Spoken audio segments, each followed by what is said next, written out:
Curtain rises and Super Mario Bros. 3 begins. A game of immense classic value. And for a reason, this is a bloody good one. Perhaps one of their first games I actually really remember being hyped upon. And there's no reason why, for the gameplay, visual style, and generally you could say how much this put the basic Mario games further is a huge thing. But it already came 1988. And of course there's the turn-based 1 or 2 player game. And oh, look at that that final tries to catch it. But the basic rule is still the same. Princess has been captured by Mario, by King Koopa. And you have these worlds. There's 8 of them with various degrees of largeness. And you have to, well, find her. And the general amount of gameplay differences and bonuses this game actually brought to the Mario game is, you could say, it's staggering. You can do big jumps from the basic enemies. There's ground hitting enemies, flying. Levels are scrollable to up and down, but also left and right, and you could also and this shells can crack walls and all wall bricks, but the levels are short. And I get a star. Once you get through the level, you get a star. And there's lots of different bonuses. And I do intend to show many of those bonuses and secrets, but I don't intend to show all of them, and I actually intend to get through all of these worlds with one going, and I hope so, for being a bit rusty, and the controller I'm using is not the best. But there's of course pipes which allow you to get to different places. There's several suits for Mario to wear, and so with all kinds of various properties. He can also slide through the enemies, and there's just so much of all kinds of thingamajiggery in here that, yeah. And he's even able to do a somersault once he yep. Oh, once again I got a star. I hope I don't get them too many, because getting them too many is, well, you get a 5 up. And I already gone through worlds of the levels of the world 1 through the grassland. They are not particularly imaginative about these levels. Means there's grassland, desert land, waterland, and all that. And with these pink blocks, node blocks, you can get to the sky world, where there's plenty of coins for you to gather. And while you're at it, you can also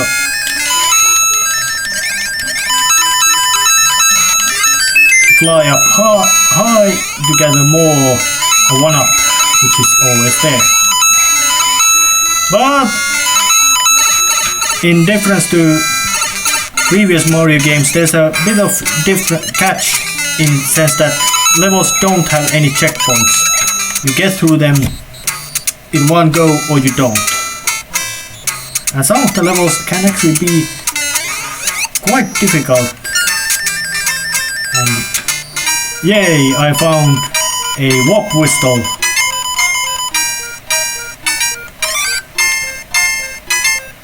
With these I can access the warp zones. And there's 2 of them in this world and 1 of them in the next world. But I don't intend to get through them. And Toad in these Toad houses gives you an item, some of them. And also Mario 4 introduced the auto-scroller to the franchise. I think it might have even introduced the whole concept to the platforming game in general. And I can say that the worst part of these levels is not so much the auto-scrolling, it's the fact that you have to wait for them, and the fact that the mushroom doesn't, or one up, whatever it is, might not come there directly.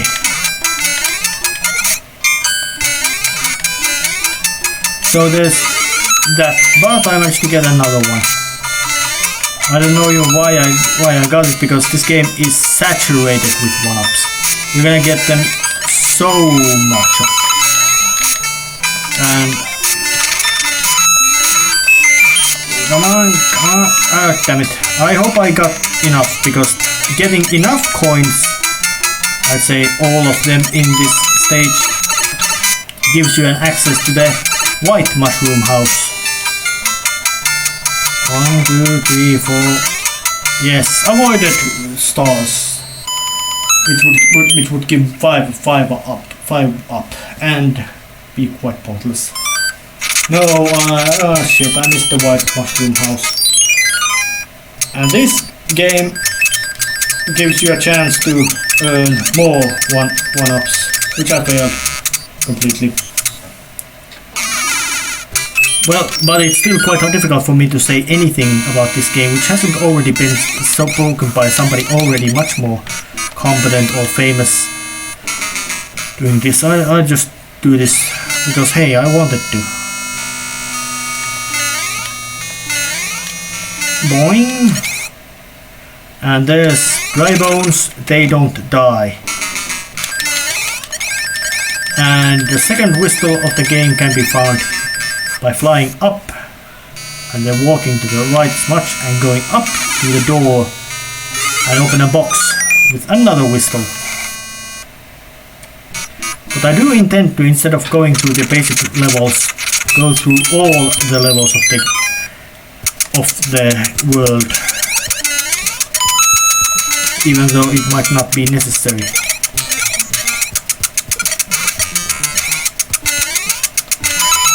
But you could say that the signature power-up of Mario in this game is the raccoon suit. Although there's, if I remember right, there was something like 7 different suits for you to wear, including, of course, the basic Big Mario and Raccoon Mario, and of course the Fireball Mario. There was also three more suits, which will be shown eventually.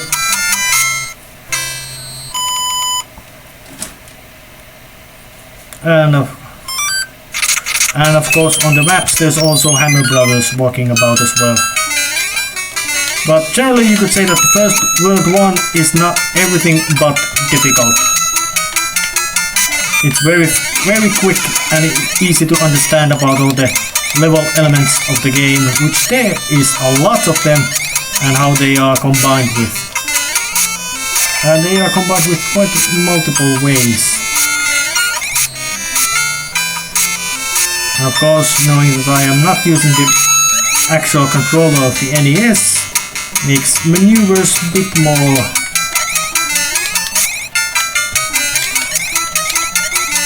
more difficult to do. And of course, when there's enemy on the final screen, when you get the card, you get score and maybe even coin. And that one allows me to gather extra items, but I don't go catch them. Or actually, I do go get it. And there's also Wandering Hammer Bros at the level. And you must defeat them. But let's just show the card thing as well. It's a memory game. You have to guess right what these are.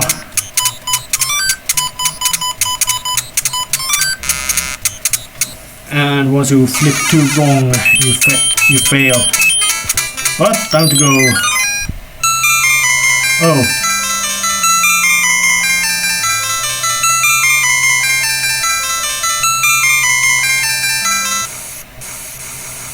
And now it's time to go to the airship levels and face not Bowser, although that will happen, but Koopalin.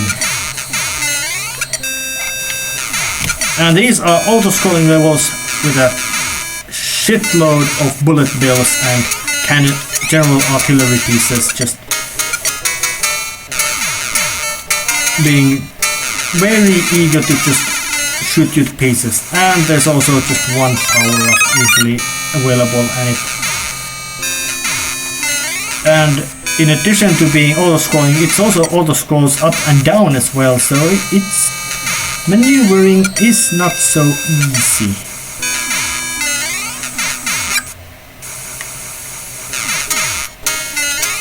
And of course the basic bullet bill doesn't come up, but getting to the pipe, it's time to face first Koopaling of the game. Actually, of all time, Larry. You can shoot, stomp on him, or use the fireballs.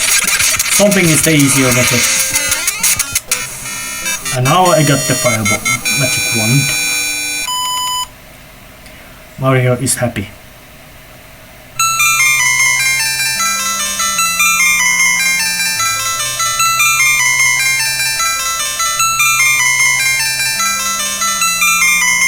Drop the magic wand to the king.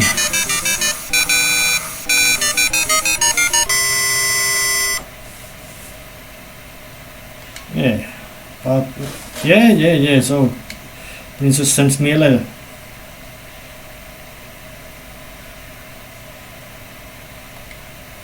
That actually is a real hint.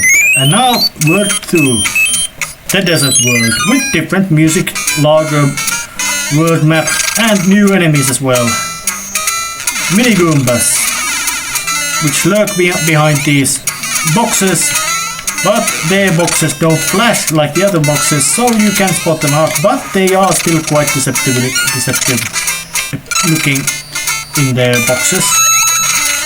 Oh shit. Now, dash, and some sort of weird fire thingy. And of course there's lots of there's quite big bonus things available in this game, but I'm not gonna go and start fetching that either. I just walked right past them. And I'm walking. Oh damn. And once again I got a 1-up. Dinkly dinkly dinky.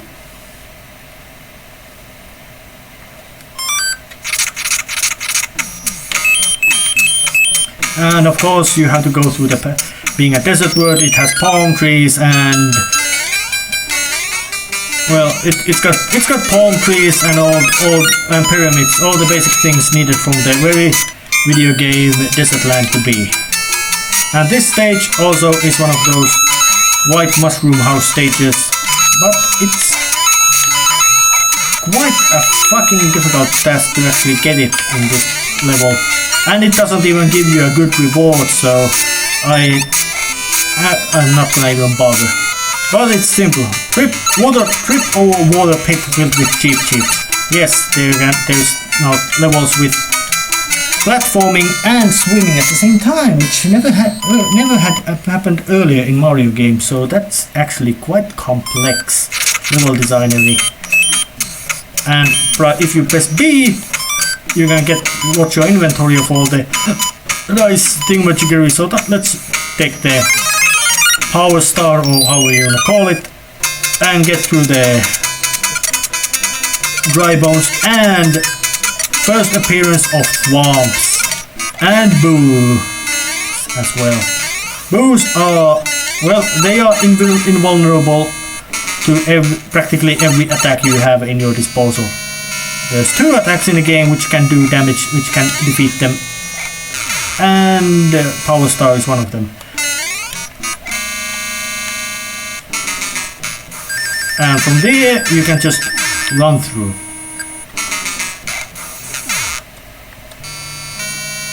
And the ground is moving up and down. with the idea of it crushing you if you dawdle.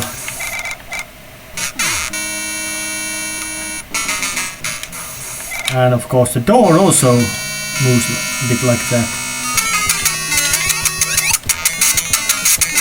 And this is the mid-boss of the fortress levels. Boom boom! You have to stomp on his head 3 times. And he has various attacks of just walking about, swinging his arms, sometimes he jumps, sometimes he can fly. But he basically does the same thing always. Let's just take the mushroom house just in case.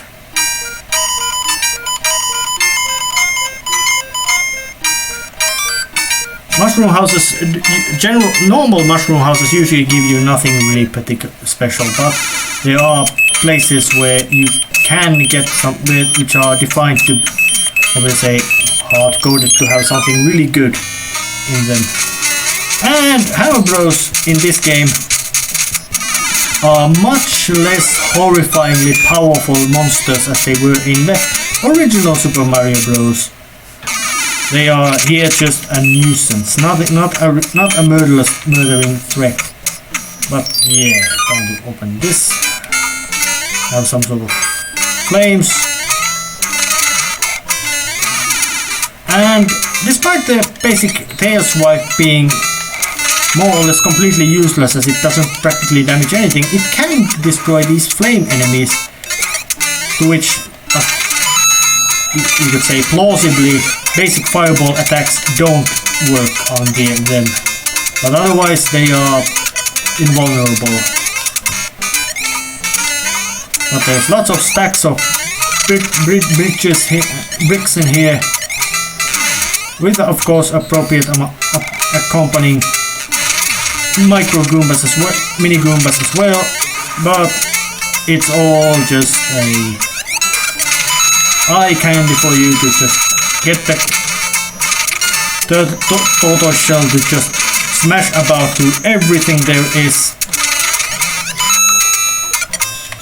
and get through the pipe to the end.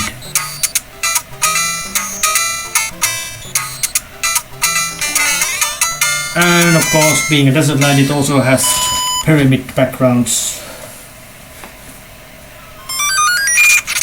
And more that enemy thing, but I'm not doing that. And this level has something unique.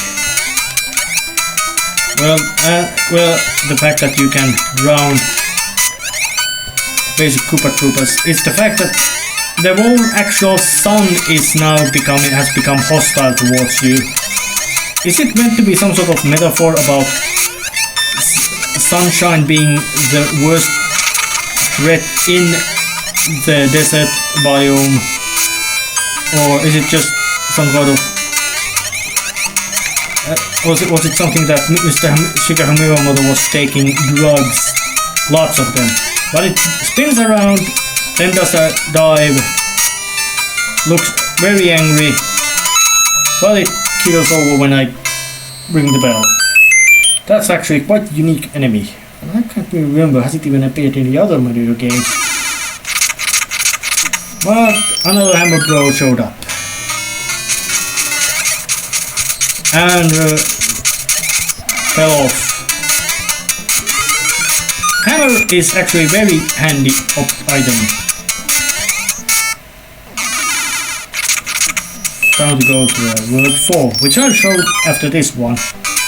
Of course I could just dash right through this world fast, but I'm gonna show that there's a bit of secret path up here through all these pipes, and you can swim and you can even jump out of the water. So many Mario's basic maneuvers he nowadays does with impunity were realized in this game.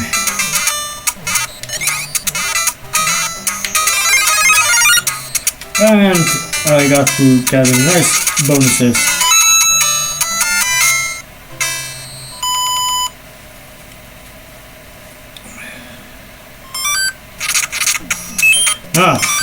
This block looks suspicious. it opens a path to number 3, forming lake.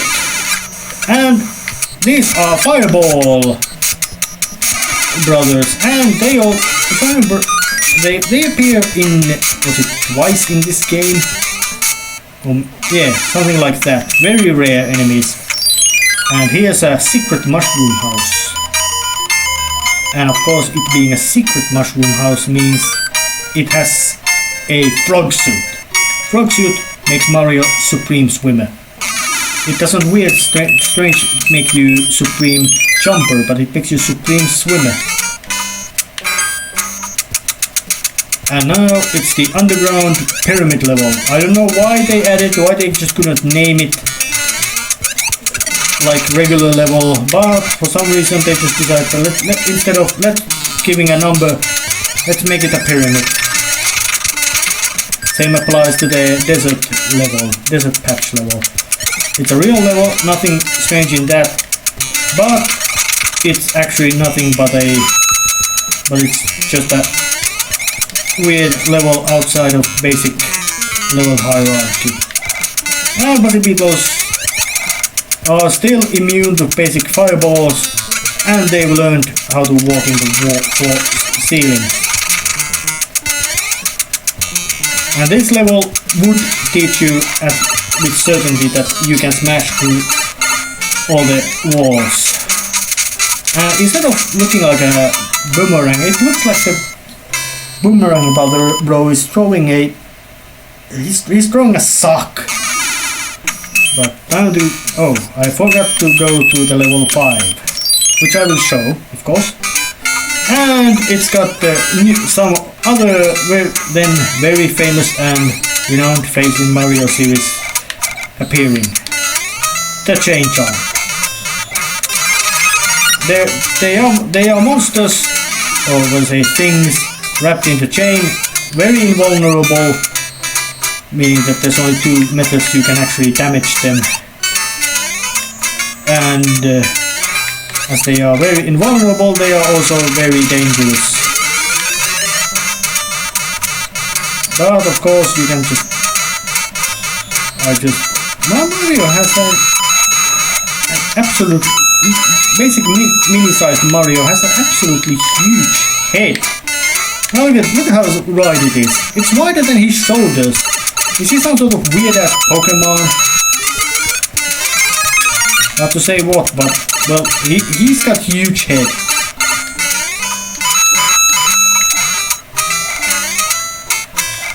But I went by the stuff flying upstairs, I was able to get nice things. And 1 up again. Look at that. I've already got 12 up. I haven't even done much of trying to get more of them. But it's time to go and head to the airship level again. Oh, the king is again transformed. Yeah, you're telling the thing, but... So it's time to go again to the airship level. And these do get more and more complex and complicated when the time goes by. And that was my mistake maneuver. With more bullet bills, more cannons and more pit for you to fall into. And they all are unpleasant things to be facing. Oh shit. And the fact that you can jump above your basic navigations in these levels makes it quite hard sometimes to judge where you are going.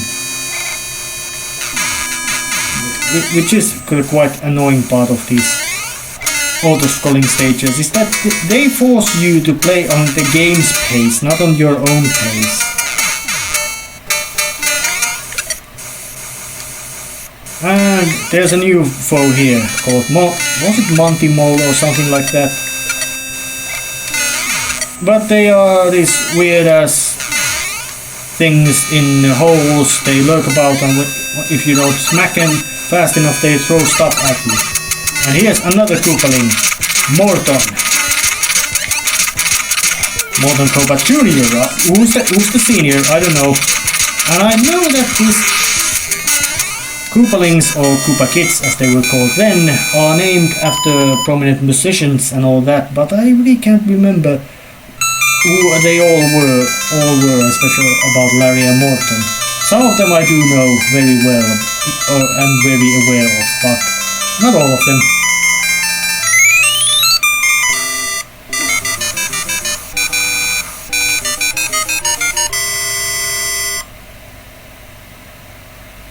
And one more king just being happy to get his scepter back. And he already had a crown already.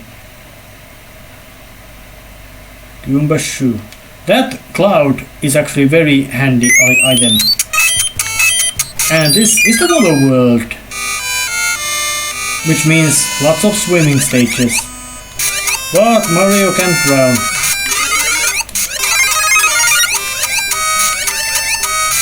And they added this little bubble to come out from Mario, just to indicate that he's swimming. And of course there's Lucky 2.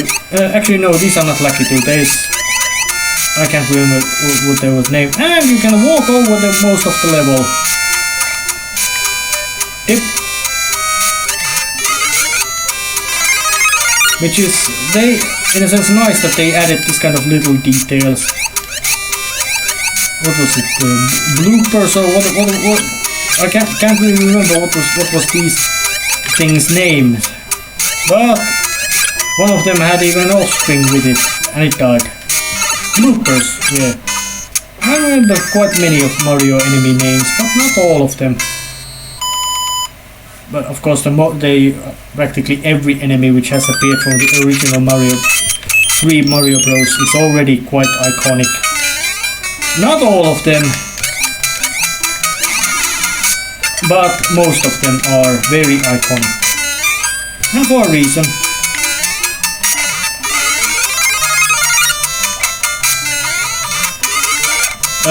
Look at that. Oh shit. And this is one of those stages in which if you can try to just start swimming through this water basically. But it's not transparent in the basic level, so it becomes quite difficult to maneuver. And the fact that there's endless supply of cheeps, and the fact that Mario can't actually maneuver so well across these platforms, so it's more like something that if you're gonna swim, you're gonna have a hard time doing those. If you are not swimming, then you are not having so hard time. Oops. Yep. Oh damn! That Mario's extra wide head when he jumps up there, it goes through the pipes. It's just disturbing. It's just weird. Is all. Unsettling. What kind of thing even would have a head more broad than its shoulders? Round Toad House again. And one more frog suit. I think I might show. And there's also quite interesting details about how the frog suits and others work. And this level introduces one of the most famous, infamous, not cheap,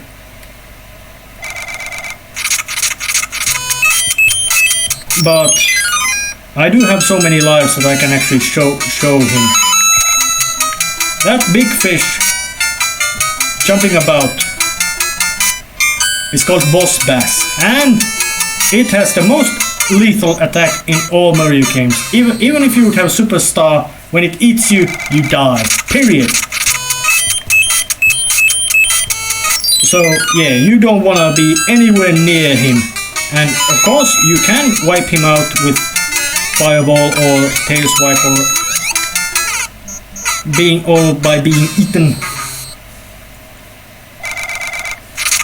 But generally, you could say that you want to avoid him. About as much as you would like to avoid things like plague or Yeah, plague is good thing to avoid. But now I have the fire flower. Now the basic hammer bros throw big hammers. Molskis. And they drop a hammer. But time to go to this stage now without having a couple of hits before against the boss bass with a fireball.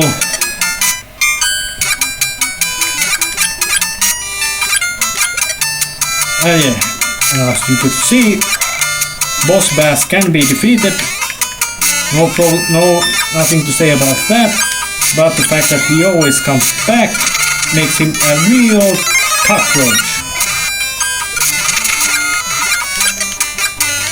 And of course with the P block you could have turned these into bricks you could walk upon, but it's not so necessary. And I don't remember, was this level one of those where you had to get all the coins to get White Mushroom House? I most likely never show it, but it doesn't matter, got through it just nicely. Ping ping pimpeli pompeli.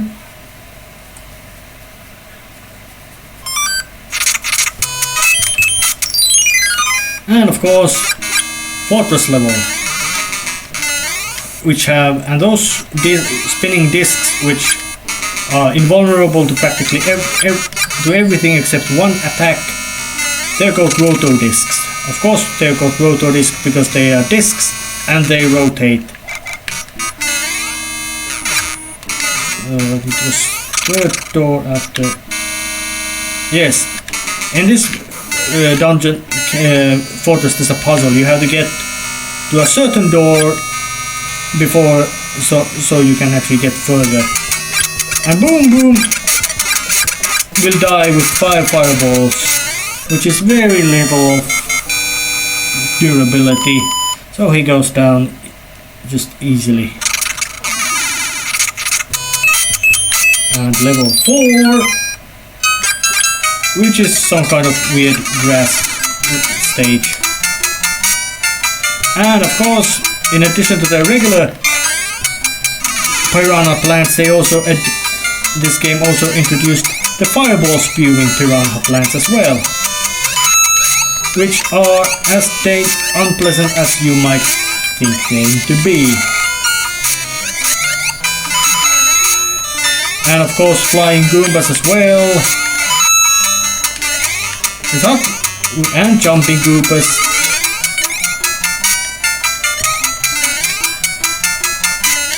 And look at that, Lucky to himself shows up, and they got so much more nasty in this game that you can't even believe it. Then later it would become their fishing rod carrying mascot. But in this game they are worse. They are bad one. They were already bad one at the original Super Mario Bros. But in this one they were almost, you could say they're even worse. And those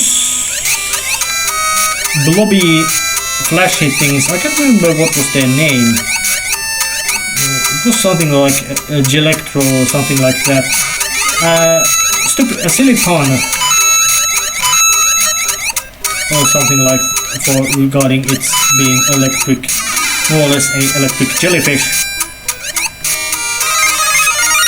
But that's it. And strangely enough, the boss bass itself is not as horrifyingly dangerous as it is above at the surface of the water. It's actually quite benign peril underwater. Not harmless, as everything in Mushroom Kingdom more or less once more you're dead. But then again, if I remember right, Shigeru Miyamoto said something like that the basic characters of the Super Mario Bros. Are more like instead of being cohesive grouping of good guys, bad guys, it's much more like a theatrical group with actors.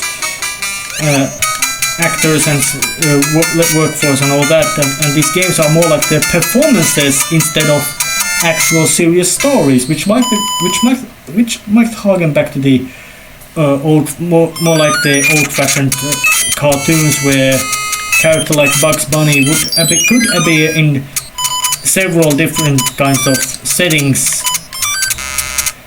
and of course with all different kinds of roles within those settings, like he could appear against a bullfighter or something like that, which is actually very good because hey, Bowser can appear as an antagonist, which is usual his role, but he might also appear as some sort of protagonist or co-player or co-worker or something like that, meaning his role in Super Mario Kart games and other games like that, which are much more, you could say, even less serious about their basic handling of narrative tropes. And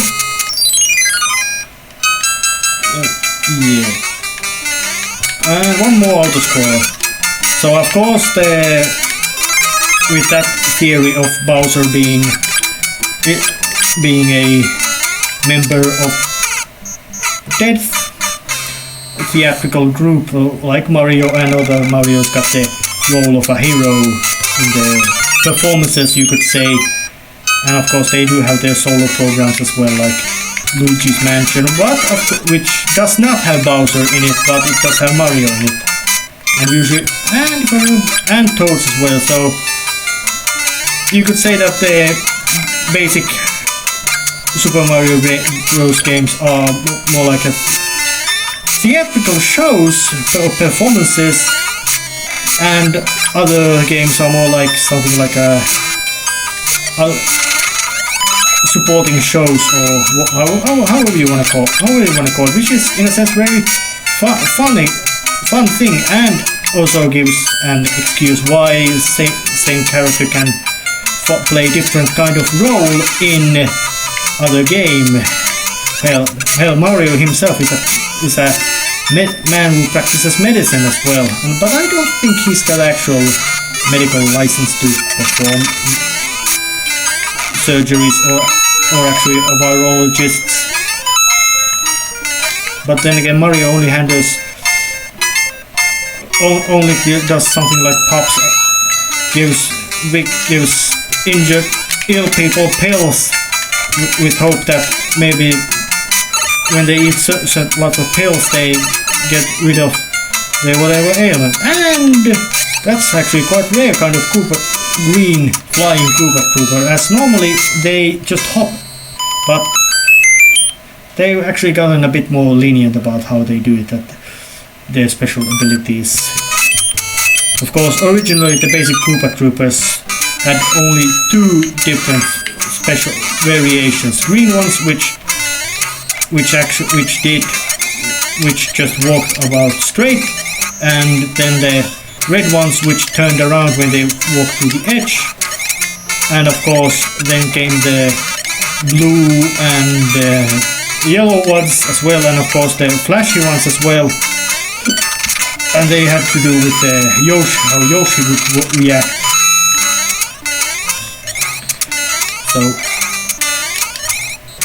So of course there's been variation. Of course there was the original flying versions as well, of red ones being actually able to fly and the green ones just walking about, looking quite silly.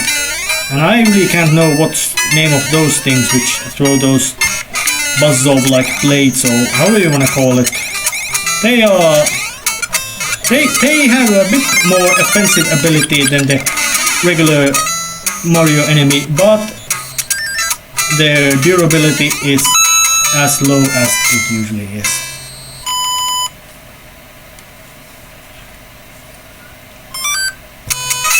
Well, time to go, and that canoe is actually usable, and you can use it to scout these worlds ahead and get a big load of mushroom houses but they don't contain anything special, so, and several opportunities to play the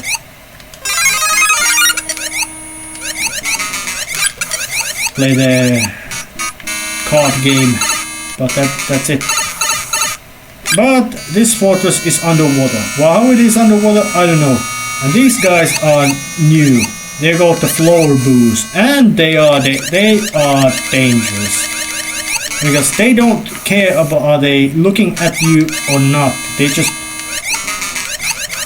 just want to get through, and that maneuver is actually a bit tricky. But then again, this game does have its trickier parts, but I think it's mostly because, I'm saying it again, bad hardware of playing this, especially about the controller. Yes, if it wasn't already obvious, I'm playing this on emulator. But I do have, in past, had a real physical copy of this. Oh, and the boss bass ate me. Thanks a lot. So yeah, no death run has been completely destroyed. Long time ago.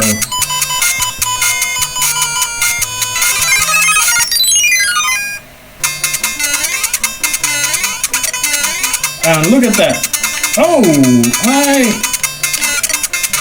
I guess there's some sort of trick.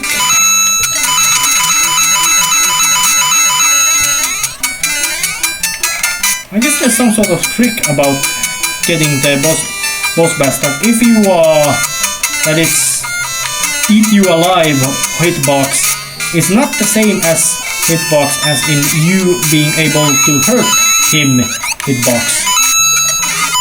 But the basic trick of this level is that the fact that the water keeps rising up and down with the boss bass in it, and boss bass of course being horrifyingly dangerous. You must find these methods to get these vines, which then allow you to climb up and avoid him. You can't eat me because you are just stupid. But I also know that it's not smart to taunt a thing like boss bass. That's a weird rhyming name. I don't know how the Shigeru Miyamoto and others came up with them, but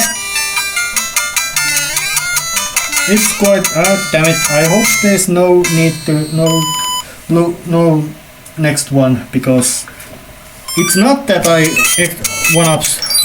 They are quite plentiful in supply in this game, but it's more like the fact that animation takes quite long time to play out. And of course you can grab the basic...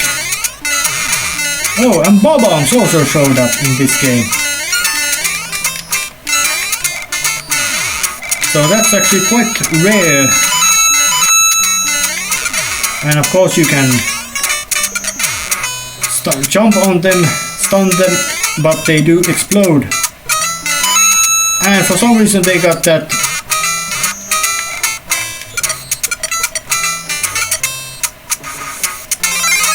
And for some reason bob-ombs carry that...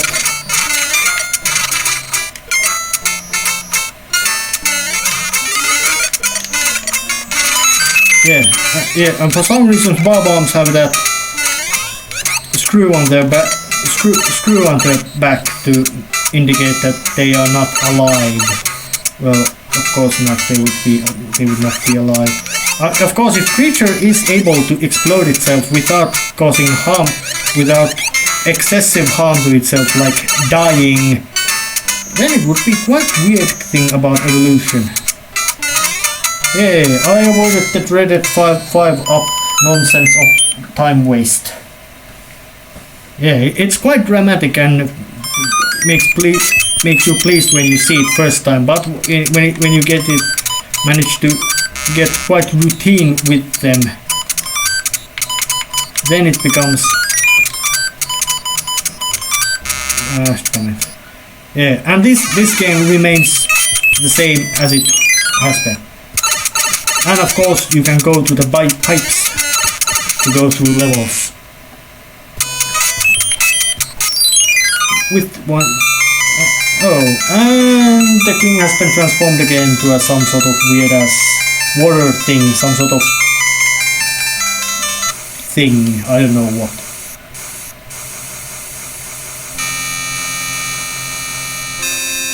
And jump up.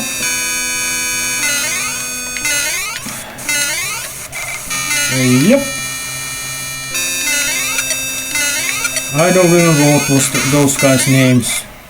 It was something mole, but that's it. And if you don't sneak through this quickly, you get trapped and squished, and Mario can't take being squished well. Actually, he doesn't take it at all. He takes it dying. But got through that. Didn't get through that.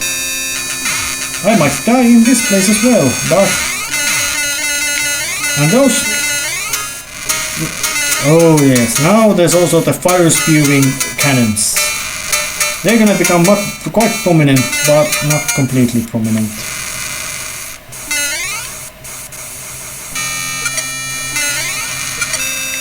Yeah, whatever your name is, Monty or whatever. Your history, I will squish you. But trying to go and defeat Wendy O. Cooper, the only female Koopaling. I don't know why, but she is only female Koopaling, and she throws those rings. Oh, that was quite close, and walks about and jumps. That was actually quite a bit more challenging, as I didn't want to show what happens when you die at the airship level. It's annoying. It's a lot of time waste. Mostly because, especially if you are defeated by the boss. But that's some sort of musician anyways. Wendy O something.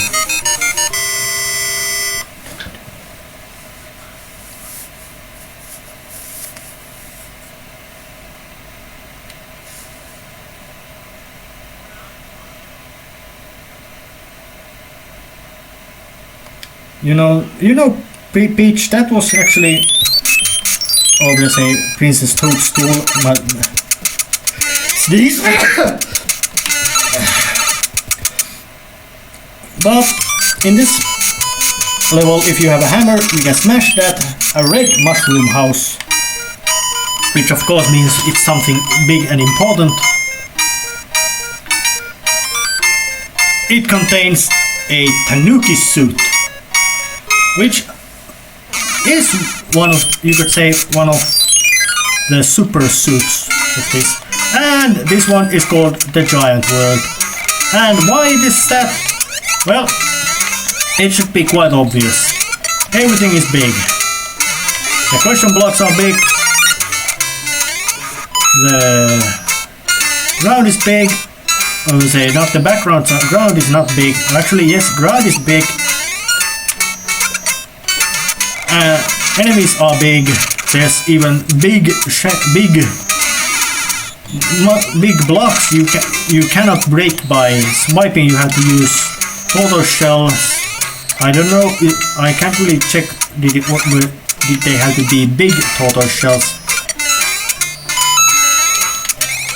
And of course, to get them broken. But there was no big fireball shooting piranha plant. Yeah, this is the giant land. And might be also one of the, well, quite good stage. More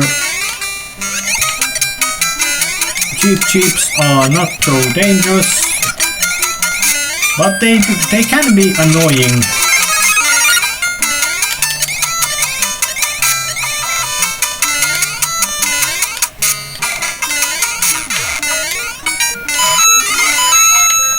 And why sometimes the plant or the star or mushroom decides to go completely different unexpected direction, I don't know, but it can be very annoying when it happens. I don't know, is it random chance or something, but it does happen.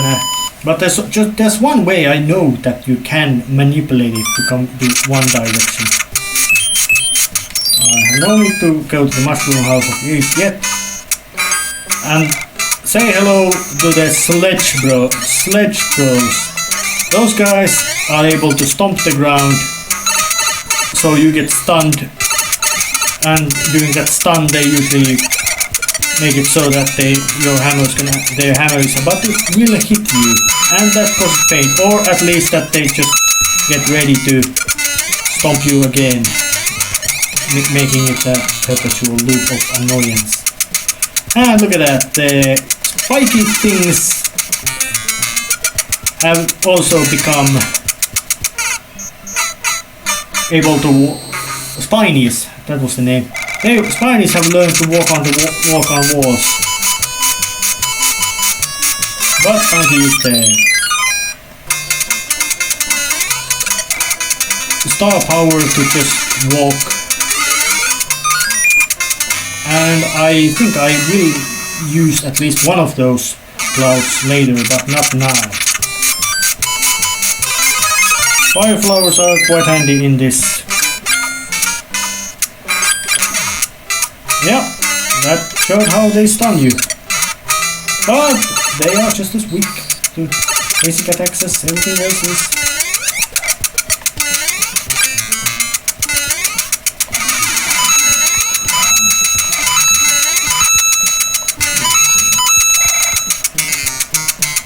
Yeah, and you can also carry those shells around and use them as shields or whatever.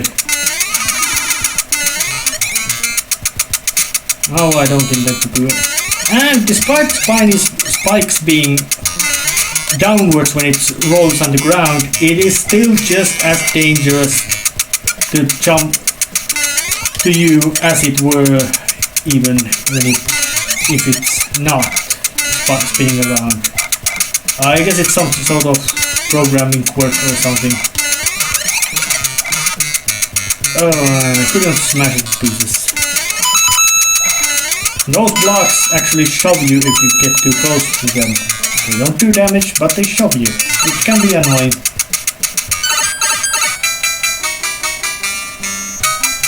Getting through again, and one up.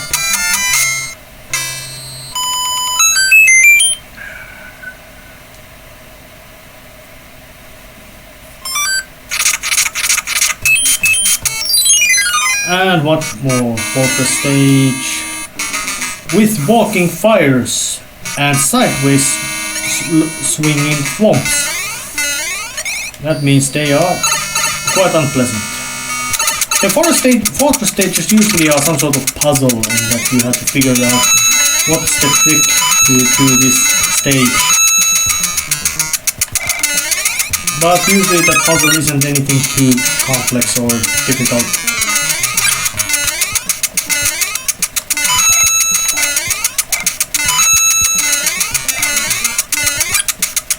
And usually that puzzle also includes that you get some bonuses.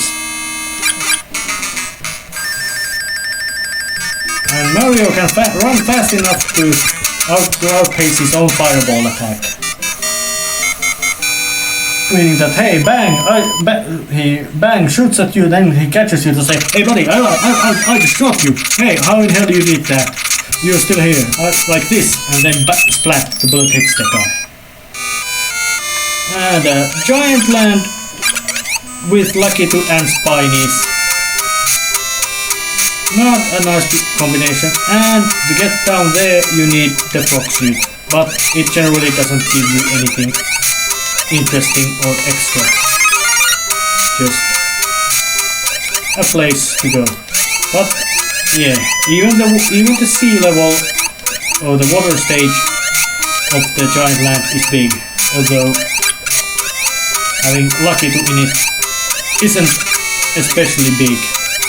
And there's also this nice detail that when the enemy is hit when they're in the water, or when they fall into water, the descent slows down a lot.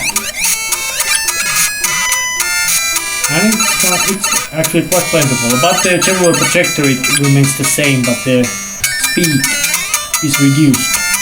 That's a nice little detail, which actually, well, it serves no purpose, but it looks nice. It's a nice detail. I'm getting there. And that shuffly sound is the Hammer Bros just walking about. And a mushroom. Nothing too bad. But suffice to say that I still have my mushrooms, my more crystals available, that if some word starts to become too annoying, I will just use the war whistle and get the hell out of dodge to the next one. I hope that is not necessary, but it may well become so. But nobody prepares for the emergencies hoping they would happen. But of course, when you have people, experts about emergencies, you in a sense hope that controllable emergency would happen, so that these guys, their competence would be could be evaluated, and it would become so that you could know actually how good men you have in the task. And this just gave me Tanuki suit, which has a special ability. Not only can you do all the Vacuum Mario trickery, you can transform yourself into a invincible statue, able to smash everything once you drop on it. You can do lethal stomps to every enemy, even including those which are normally invulnerable stompings or damage you by stompings. You can stomp them to death. But of course you have to be above them to stop them. And level 6. But despite it being very powerful and handy ability, there's a catch. One hit and you are no longer have it. As seeing how I just smushed that regular Koopa Trooper to death, it could be quite obvious that. And this stage has some sort of weird gimmick of having normal sized and the giant sized versions, and of course there's not much practical difference between them at all, so. But it's an interesting little detail, because the basic level architecture remains the same. It's just the fact that enemy size changes, and every enemy does not have a giant version of it. So most actually, if I remember, just the basic Goombas and Piranha Plants and Koopa Troopas have their giant versions. But once again, a red mushroom house implying it's something good. And Tanuki suit again.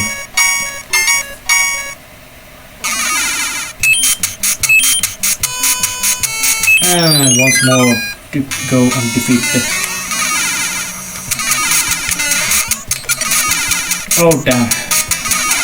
It got away my Tanuki suit. Oh damn. But he died doing the damage, so.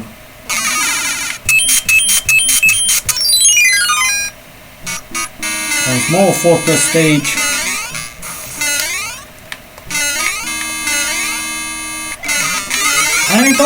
And these breakable blocks are interesting, that once you are about to break them, enemies fall through them, giving you indirect way to get rid of dry bones, which normally are invulnerable to your basic attacks. Although they are not completely invulnerable, there's actually they are actually very vulnerable.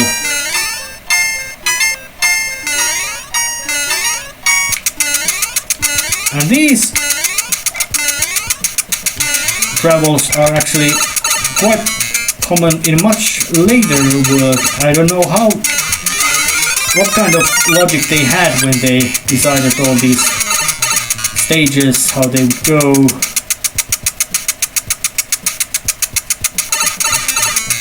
But there they are. You have to get through certain pipes. And while you're ready, let's blow up that one to hell. And these lifts, when you jump on them, they shift the direction.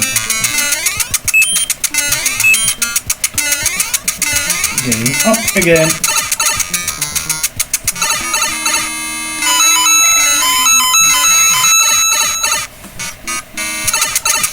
And there's something nice in here as well. Several one-ups, but they are quite pointless, so I don't even bother to. I don't know, is that the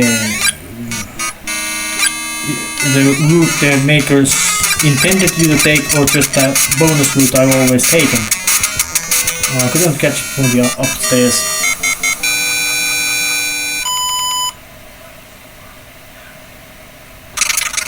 But there's also the general rule is that the levels get longer, or the words get longer as the game progresses. Levels themselves don't actually get much longer, but the words get longer, although it's not that the final world of 8th would be the dark world, would be the longest one.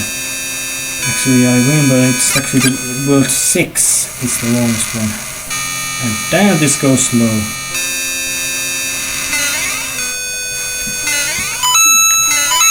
This airship does not have any cannons, it has flame spewing things. And strangely enough, you can actually stomp those flames to death if you have a tanuki suit.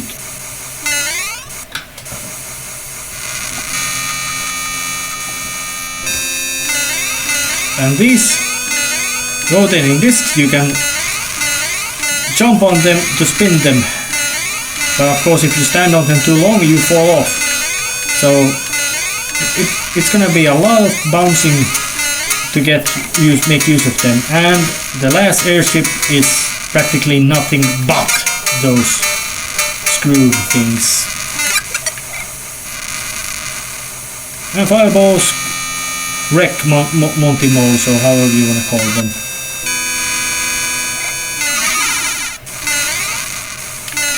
And tail swipe also hurts them quite nicely, sending them flying. Meaning it looks funny.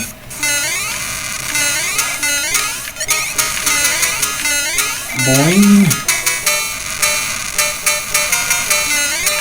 Yeah, the flames give you actually there's lots of space for you to think out your paths, how you are gonna go. And that's actually quite a bit of complex path to go if you try to go to it honestly. And of course the fact that it shows that there's floor down there much later makes it quite annoying.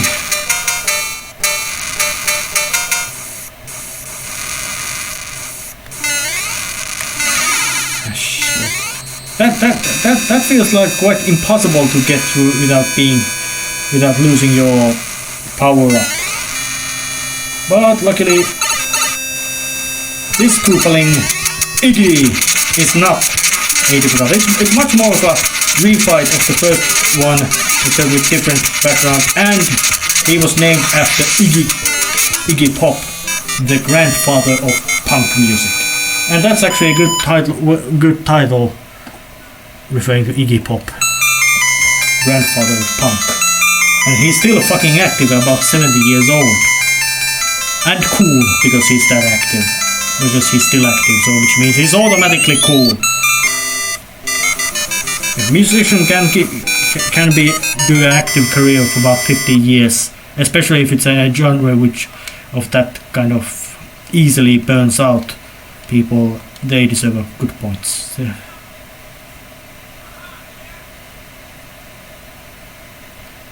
you know that was might be a hint that you can get to the world 2, but yeah.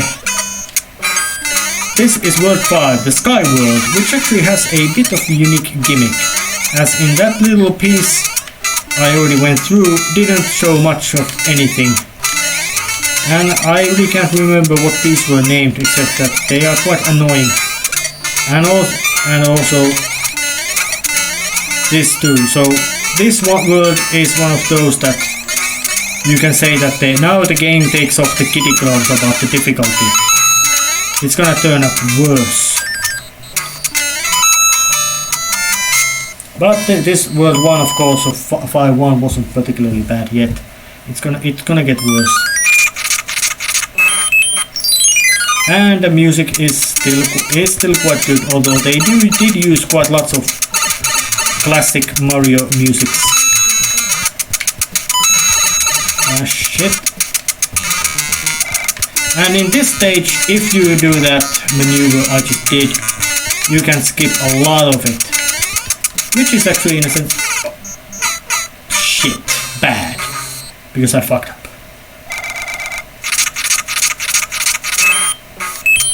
Well, still trying these. One up. Where's the other one up? Bling! Oh, now I know where's the one up is. And the music box, which has no purpose but to make pleasant music and put the Hammer Bros to sleep. And as they are asleep, you can walk over them without any peril. But that's it. Now I have the raccoon tail. Why raccoon would be that method used actually fly, I can't even ponder it. But I hope I got through this stage much faster than I normally would, because of that little shortcut I used.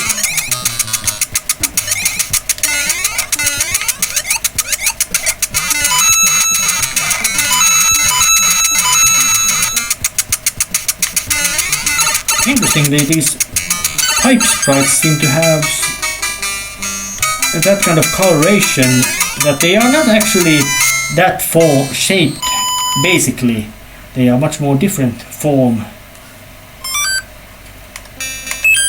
And going again. The pipe.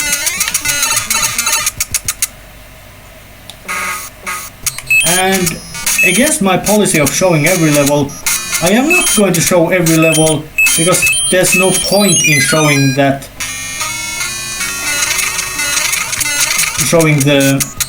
fortress stage, because that actually doesn't do any good. It doesn't work at all. Actually, well, the stage works just fine, nothing wrong with that. But the fact that it doesn't give you practically any kind of purpose, it just doesn't do well. And well, the spinies of course can be smacked with tail in this game, and there's something unique to this stage in this game. Although I heard rumors that they want to implement these more, the Goombas, or in Japanese sense, Karibo's shoe, which is it's a giant shoe, and everybody knows that when there's a giant shoe, you stomp stuff with it, and I was able to demonstrate that quite nicely, but otherwise.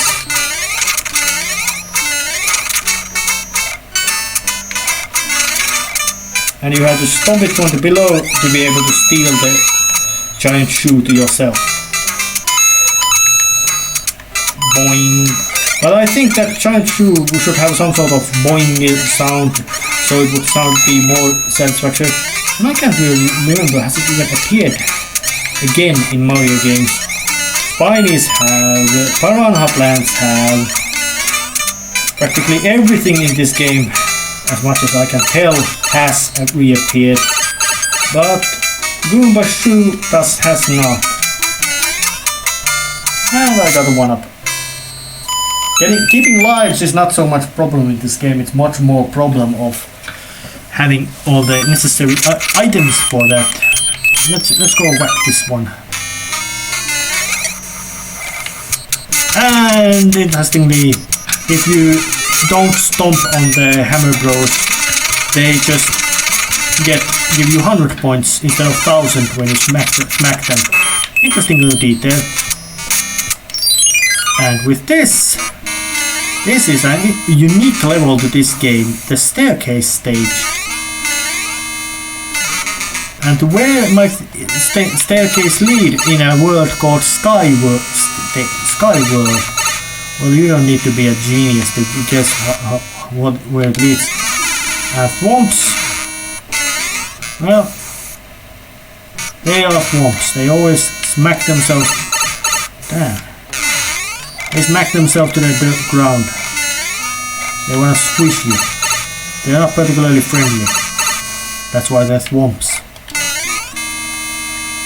Although, of course, with the 3D Mario games, they got the basic thwomps, got the other version of called Womp, which is something like a walking wall willing to smash you too.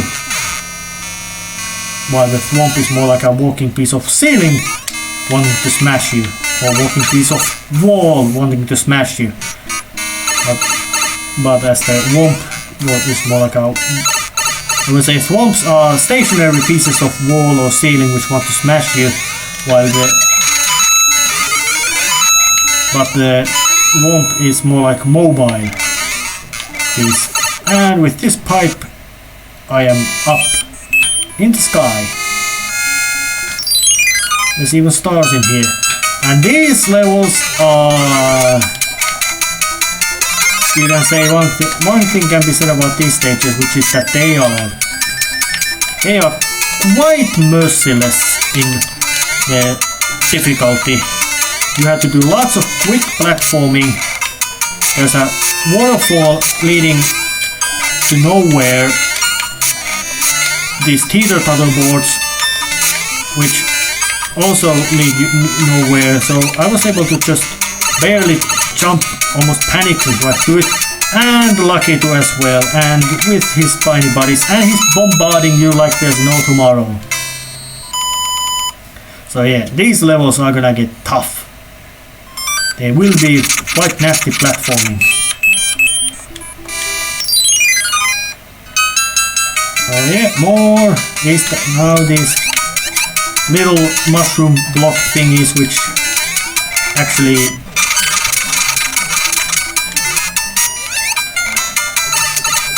are something. Give me the soup. Give me the soup. Yes, thank you.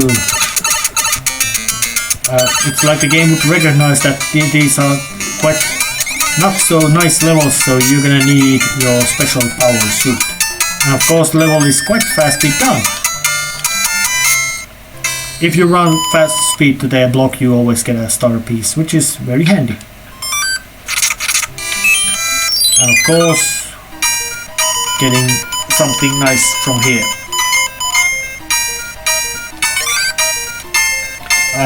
I have stars, I have P-wings, clouds, I have all kinds of nice stuff. And level 6 of the Sky World. And it's an auto-scroller with new, and if I remember right, these were also unique to this game, or at least unique to this stage. These flybeetles, or how you wanna call them. There are moving platforms that once you hit them, or once you land on them,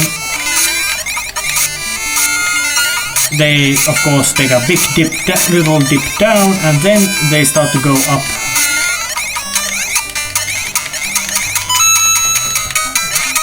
Oh shit, my fuck up!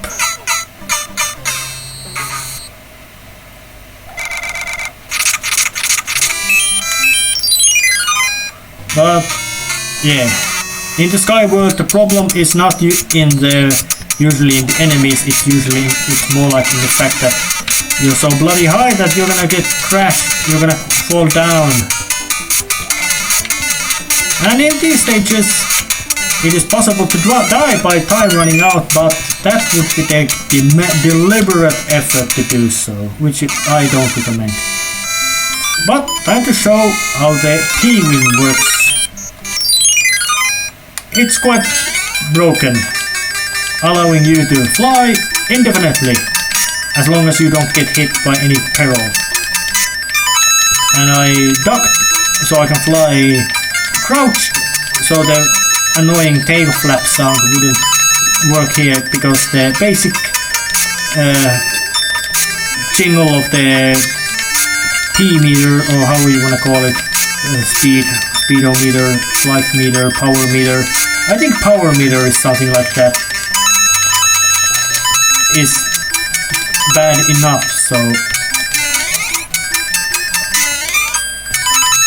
it's time to just use like this, and yeah. Mario flies indefinitely. Not the first time Mario has gained the ability of flight. And it certainly isn't the last one either. And that one is called, well, I can't remember what his name was, but he was a quite an asshole. He spews fire at you, and once he spews enough fire at you, he's then gonna just explode himself, preferably near you. And I got a 1-up. And after using P-wing works just one stage, but you still remain the raccoon Mario when it runs out. So it's not completely just get out of jail free card. It has other use. Now the word 7. I didn't even need to show you this, but I still do. Yes, they do have some alternate paths in these stages.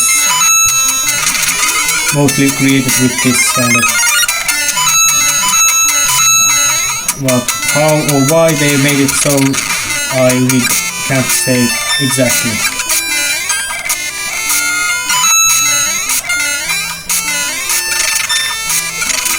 And this stage, of course, is the one with a lot of... And Lucky to himself is once again bombing you really happily with his spinies.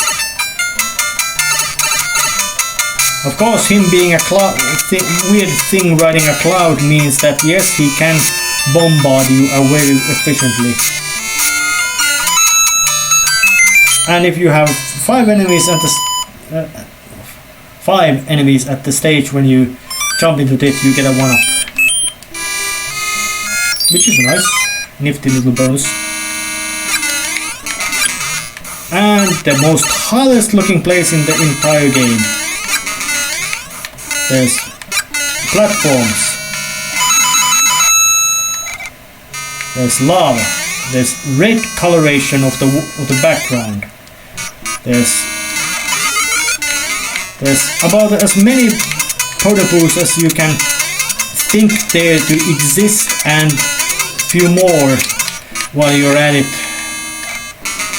And unlike Mario 1 potapoos, these are real, as they don't just jump from the lava, they jump from everywhere. Something came from down, but generally you could say that that's short but quite tough level. But there's the boom boom, jump. Now he can swim, fly. He couldn't. The basic tactic of defeating Boom Boom is of course the fact that you don't give him an opportunity to start attacking you. One more stage. The normal stage, which is good. Because all the scores in these stages, this word is... yeah, and you can stomp Lucky to death, but it usually means that you don't give him a hit, you are trading a hit with him, which is bad trade, mostly because he or his unpleasant, obnoxious body comes back right away. But like many other stages of this kind, this was very short.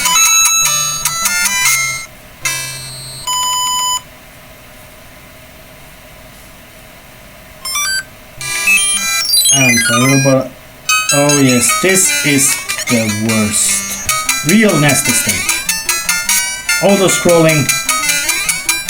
And talking about the programming thing about the basic NES. It's interesting as there's this little flash at the edge of the screen, which is more or less to mean to say that the basic NES couldn't scroll vertically and horizontally at the same time. It could do both, but not at the same time.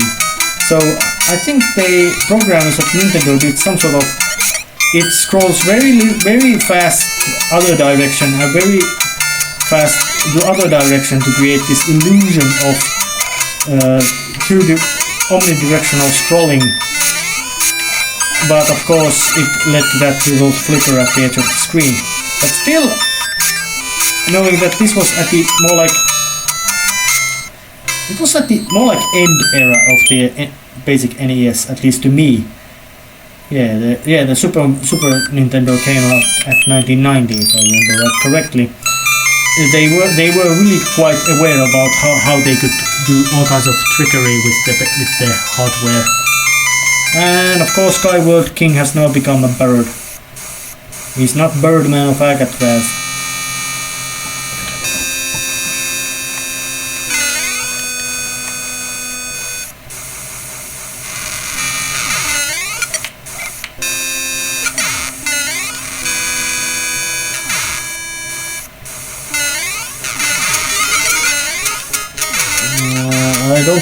I'm not gonna take the Fire Flower, even though it does, because upgrade of my offensive capacity is quite pointless upgrade in these worlds. Upgrade of my maneuverability, especially about falling, is more important.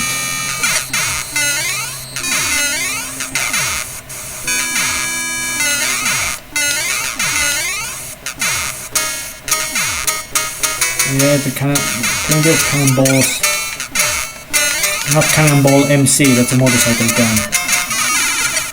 Oh damn. Yeah, this is a gauntlet of cannonballs. And bullet bill as well. But it ended, and now comes Roy Cooper with the most unmanliest color scheme ever. And he can stun stomp you, making him very because he just stun locked me.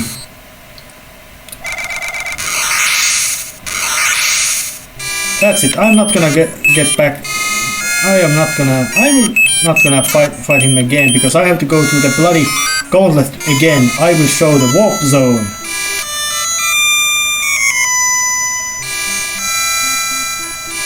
Yeah, you could see that's a nasty surprise about the difficulty, and I can't really remember what kind of junk you would get.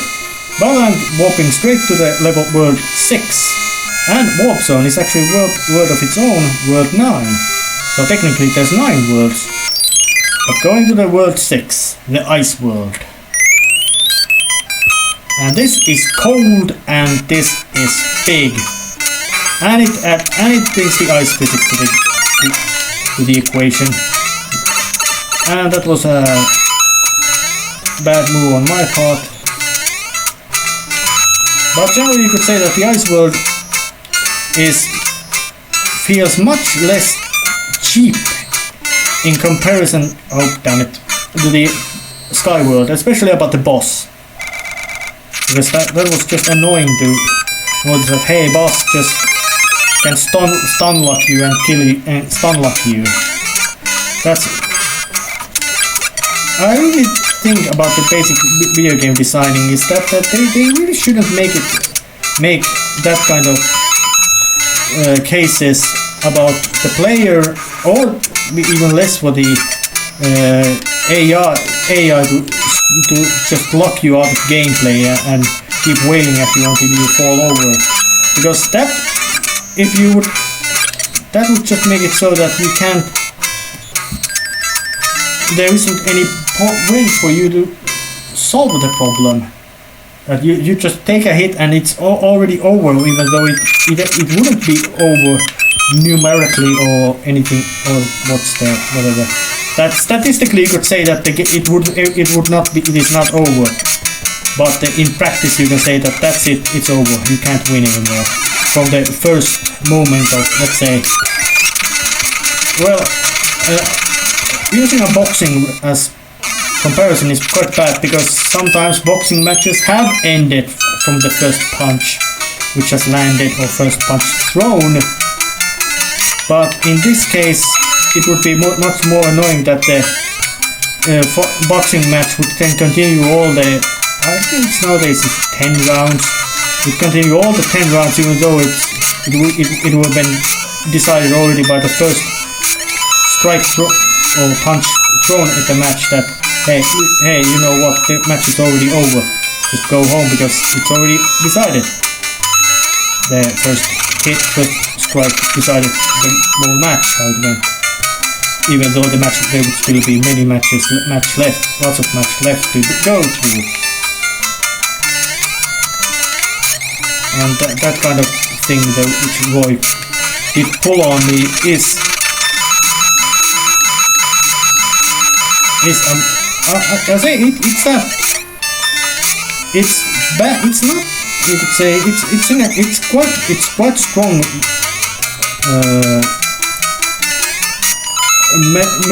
Of telling that no, you know, we still know how to make difficult games.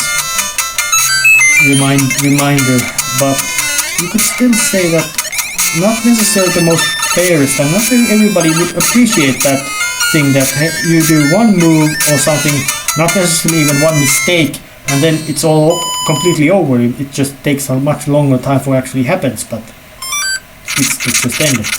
But Ice World is huge. It's got in addition to the basic structure of having the stage, it has 10 numbered stages, 10, which is more than any other stage in this world in this game. And in addition to that, it also has 3 fortresses, which are not necessarily the most easiest ones ever. But so I remember that the manual of this game, which did show something about these basic of these worlds, specifically mentioned that Ice World is big. 20 lives, and I have died quite a few times. But going to the fortress stage, I really can't remember were you able to smack Kuliboos to death with your tail swipe. I really can't remember that. But you have to ride the lift.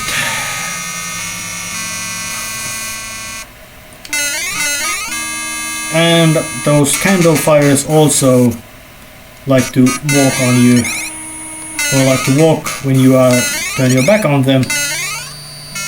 So I just made it do so itself.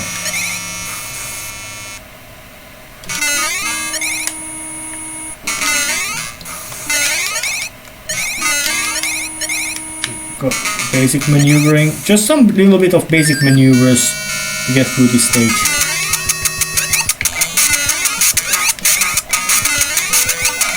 And Boom Boom himself is always the same. It's even more always the same than Birdie of the Super Mario Bros. 2, which actually started to shoot faster, and then he started to mix up fireballs and then finally spew just fireballs at you. But Boom Boom never does anything else. He's just always just standing there looking stupid, getting himself so thoroughly wailed that he can't even, most likely can't even remember his own name, even though it's the most repetitive an easily known name in the world. Two syllables which are two identical syllables of your name, like Pipi, and he still can't remember it. Yeah, 100 coins give me one of them. And some circling platforms, nothing unknown, unusual, unexpected but that.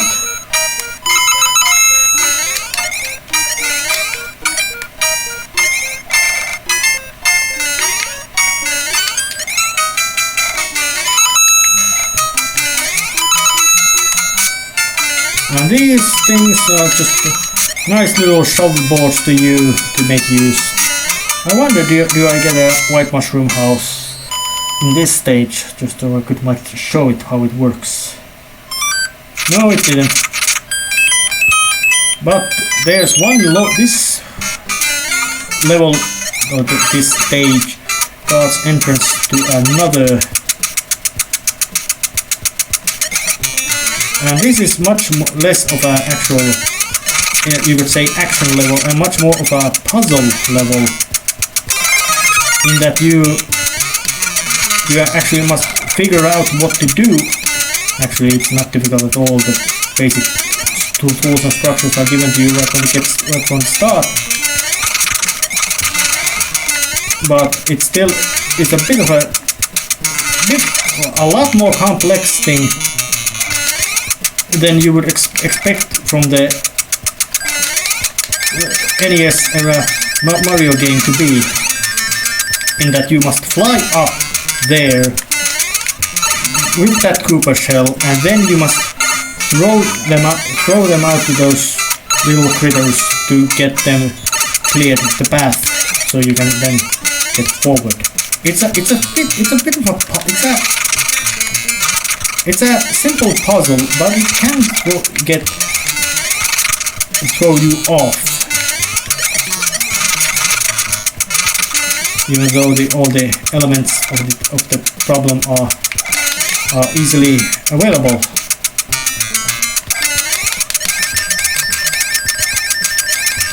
Oh shit! Ah shit again!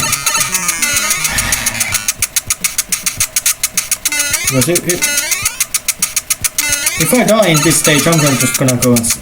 Actually, I can't skip this stage because I must get through this stage because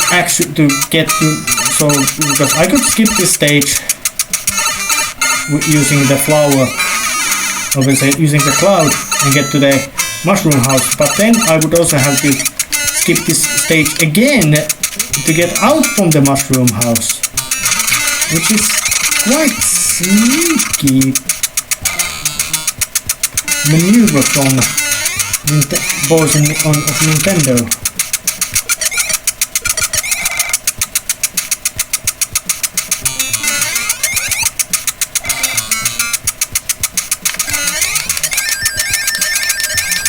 Come on, fly.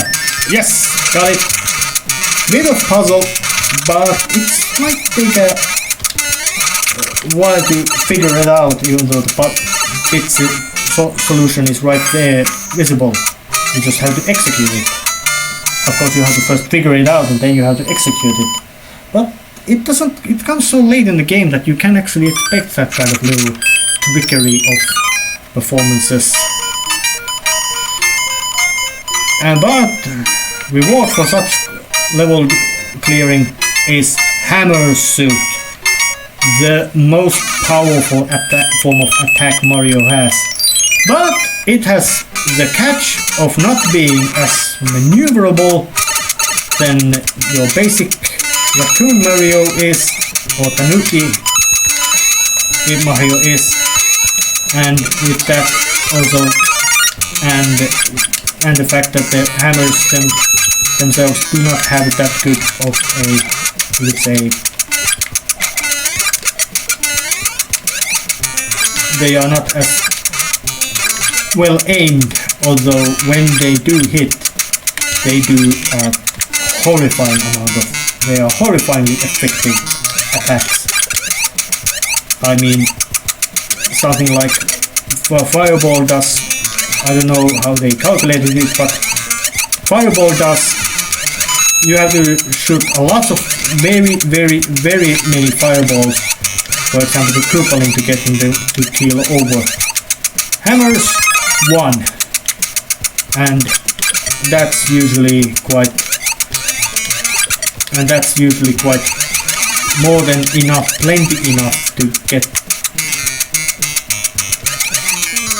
Yeah, chips are, despite it being very goofy looking fish, can be dangerous when they appear with other threats.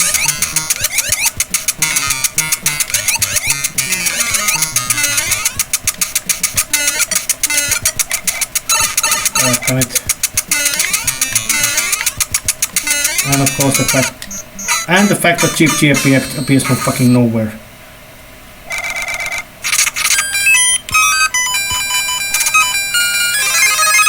But time to just open up some inventory space. Yes, there's actually quite lots of, you could say, shortcut in this world to get through faster.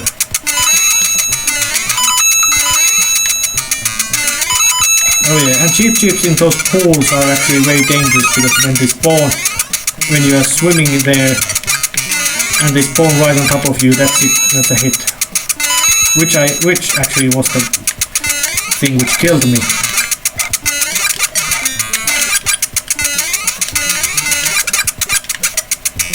But liberal dosage of fire is quite effective way to solving matters.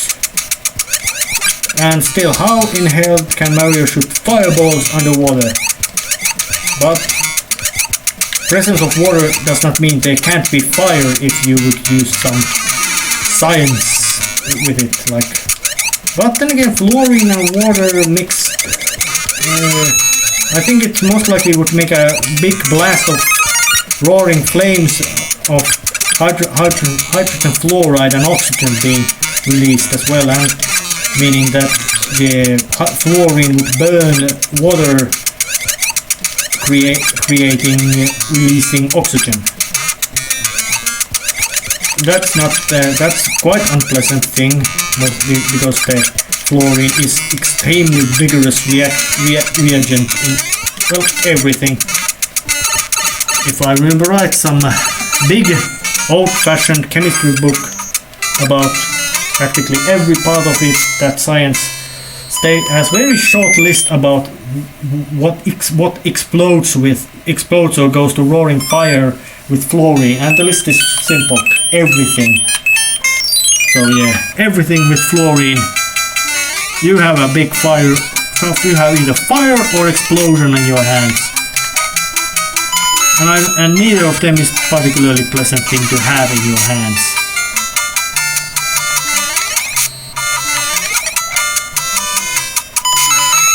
And this world might have been that one which demanded you to get all the coins to get a white mushroom house, which is what I'm trying to do.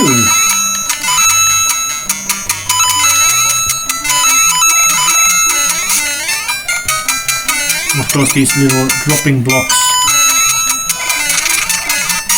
make it a bit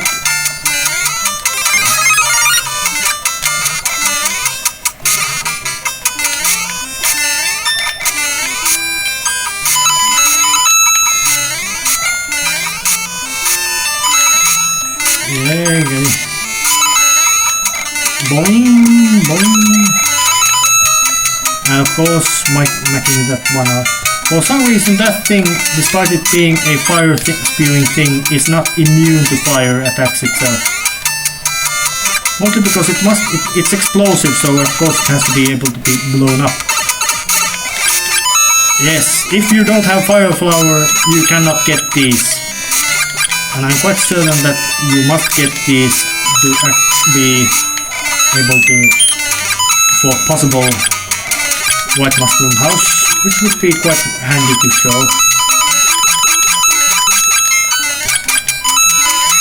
Yeah, got all the coins.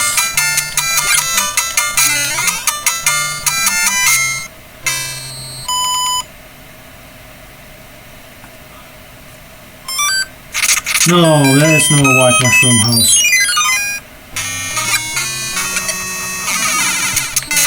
Yeah, Hammer Bros, you have got you changed nothing. Or basically, you become nothing.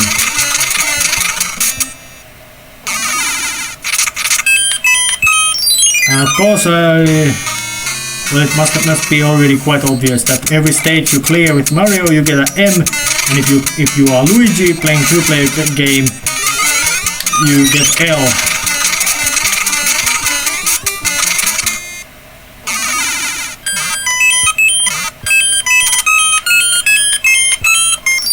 And one more of these fortresses. This time it's Fortress of Ice. With black!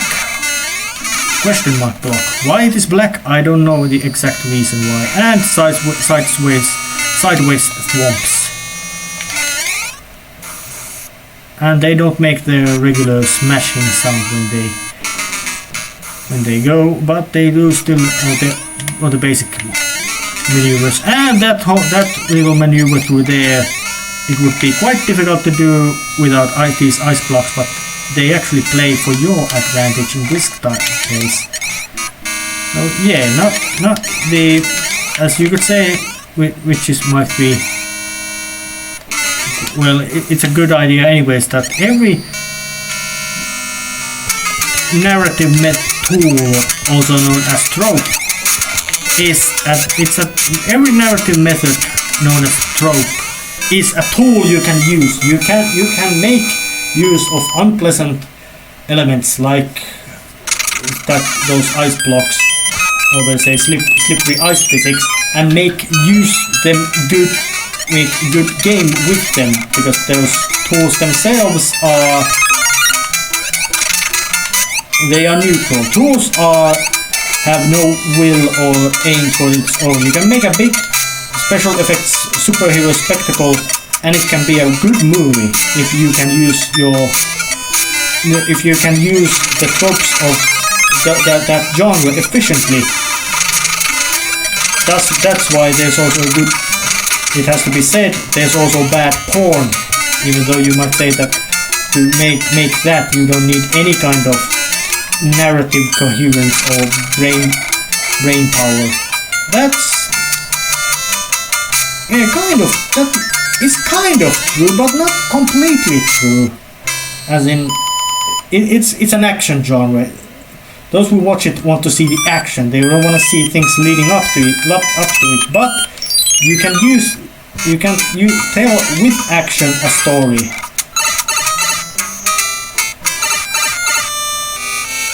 Meaning that you need a justification for the action to be. It doesn't matter, would it be people just screwing around or things being shot at with bloody big, huge oversized handguns. You need a justification why things are like that, narrative sense.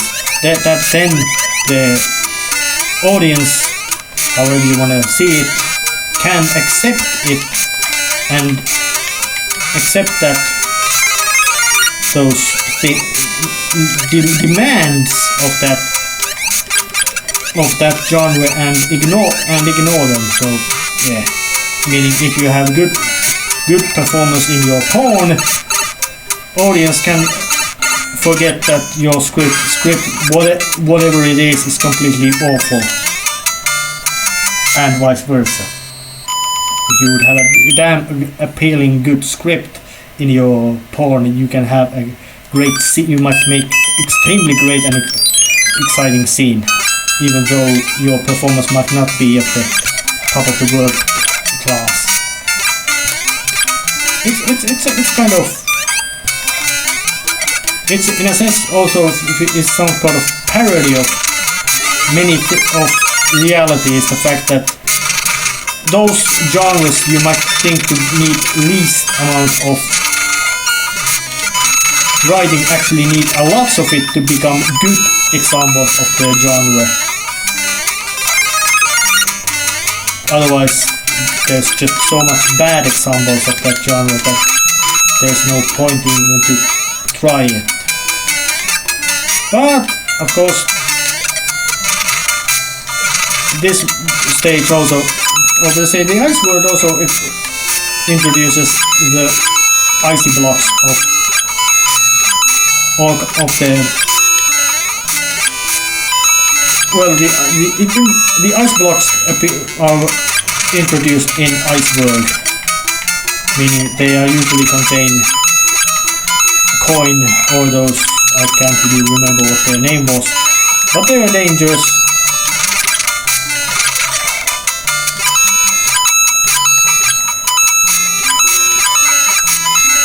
And if you throw them out, you have a problem in your hand.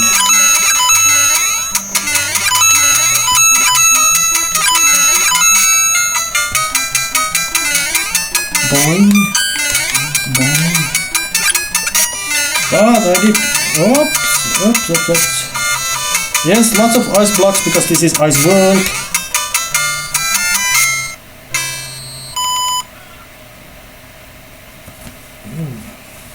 Can't really tell how long this has taken. Might be quite long actually. At least an hour.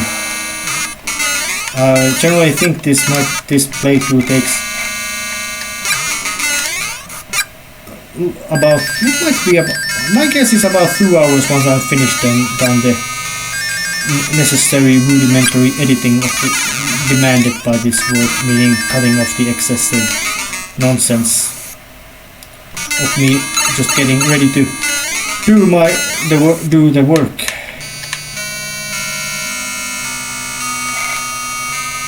Now they're all at the same side. Yeah. No, can do.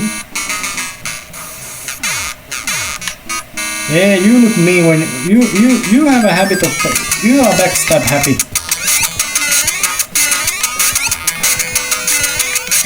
Yeah, got the boom boom as well. So yeah, the basic level might be difficult, but the boss might not, most likely is not difficult. That's the basic, you could say, the structure of Super Mario Bros. 3.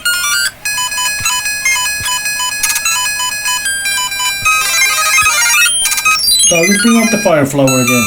Oh, and now he's made into a seal.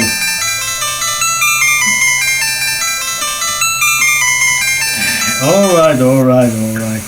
And of course, it being a ice world, the ship is blue. That's in a sense appropriate color.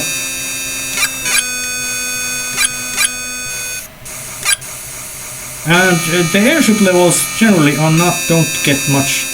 Well, they do get much more difficult, of course, but they don't get, in a sense, much longer than they already are.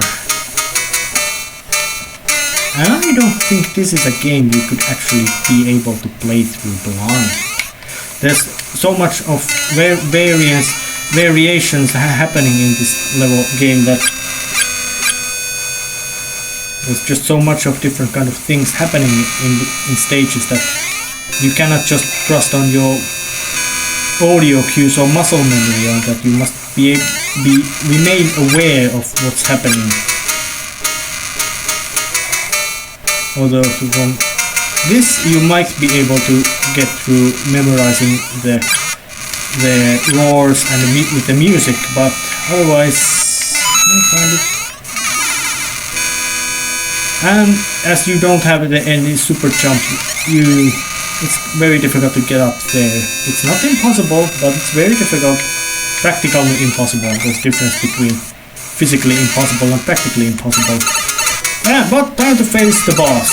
First Koopaling I ever knew existed, Lemmy Cooper. Named, of course, after legendary Ian Fraser Kilmister, aka Lemmy of the Motherhead, which is in a sense quite appropriate naming.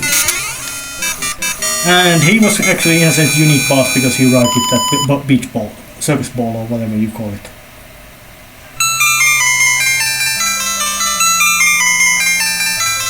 Yeah, there's actually, you could say there's a bit of groups. There's the basic group of Jumpy Coopers. Yeah, King Arthur King.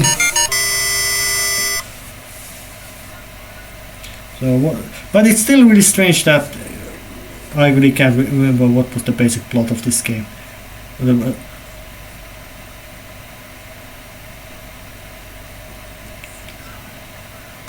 That's actually does not mean world 3, it means stage 1-3.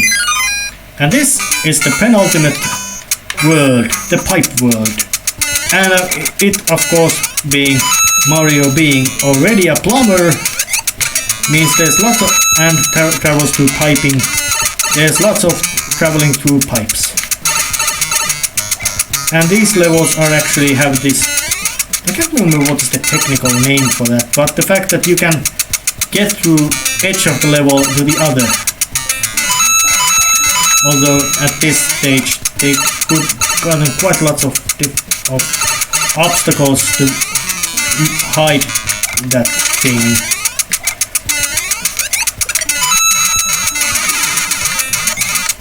But like this.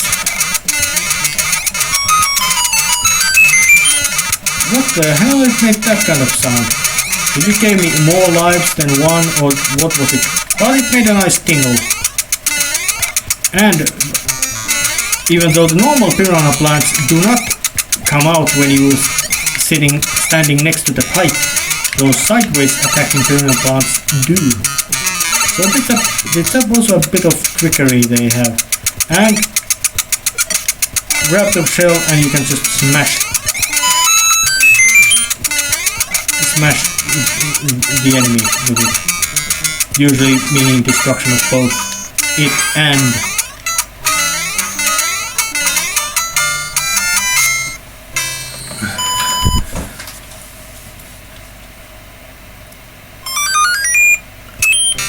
yeah, you are here again. Yeah, I will.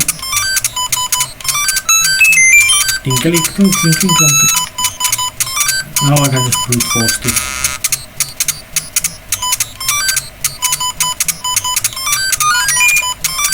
And these boards are always, they're fixed. They never change.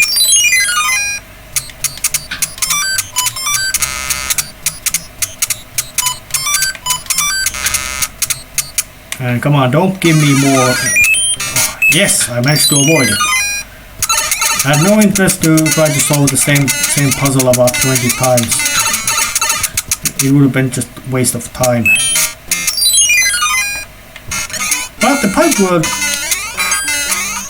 has I'd say it has a bit of an identity crisis about the basic design of its levels. That yes, it does emphasize pipes in the basic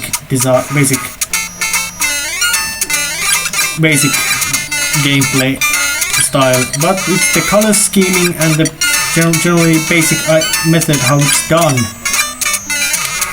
Oh, it's a bit of goes a bit of confusing. And this is one of the first times they added this kind of pit that you fall into, but you can build a bridge upon it from downstairs, and you then have to find a way to get out up there with some other way.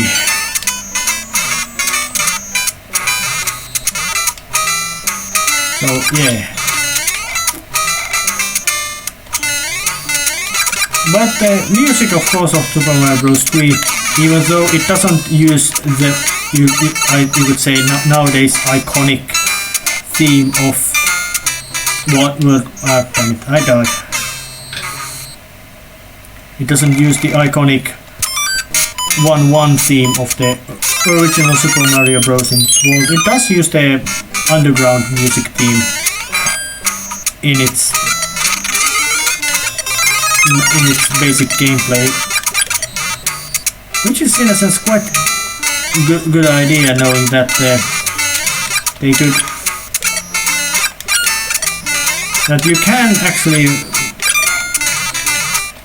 well it's usually like that in this kind of thing, that the first music of the video game, it doesn't becomes more or less iconic for that it's not series or game. Not necessarily always, and sometimes oh damn, I never even noticed that the bubble stream from Mario actually disappears when it hits the surface. very small, but actually very it's a small but very impressive detail that they managed to squeeze into this game. But then again, Miyamoto and his team were already quite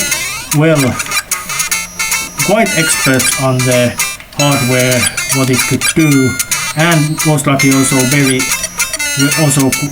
had been very aware of what others had managed to do with the hardware. So they were not in the dark about what we can do with this thing. They knew it quite well. They knew it well what this hardware can do. Oh, well, I did show this. I've got over 1 million points. Points do nothing. Actually, no, points do things, but they do very little and weird things. And instead of Hammer Bros, this world has gigantic man-eating piranha plants in your way. Although this music of the Invincibility Star, if I remember right, it has been staying since Super Mario Bros. First Super Mario Bros. Game ever. Not the first Mario game ever. That would be Donkey Kong, if I remember right. Yep, like it. I don't like you being here. You're an asshole. When you are doing some sort of camera work, or just when you're doing camera work, or just being a camera work official, especially when somebody is stupid enough and drives himself off the karting track, then you are good. But I don't like you bombing me with those spiny shells. This is not German. This is not Second World War with the Germans. How weird. Level 4 and 5 are not so are quite different. But I better say level 5 is closer to level 4. But time to show what the frog suit can do. This is actually, yes, on the ground you are quite clunky. Underwater you move like a charm. And those weird thingies. And for some reason, when you press the jump, you swim even faster, making swimming levels ridiculously easy with Frog Suit, which is the very idea. Although I would say that Frog Suit, and it's also the fact that when you swim downwards, Mario looks just so happy and smiling. I think it's just more like work of the nose or mustache. But he looks just so happy when he is swimming downwards. Come on! And now there's a gauntlet of the electros or something. And it's not even straight gauntlet, it's shifting ups and down gauntlet. Not an easy gauntlet to get through. At least without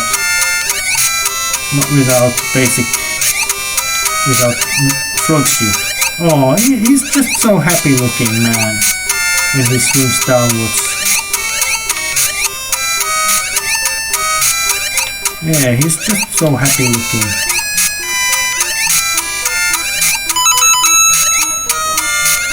Actually, even though frogs are amphibian animals, they are the negative name of animals which are good both water and out of water, and actually frogs need water to breed. They are intermediary stage between land-based and water-based animal. But on the ground, or let's say out of water, Frog Mario is very clumsy.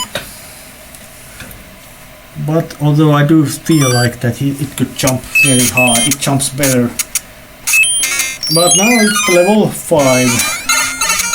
I most likely lose my frog power in this stage. And interestingly, when you grab something as Frog Mario, you are just as maneuverable and agile as you were without any grabs. I think it's something about the game being programmed so that the basic Mario movings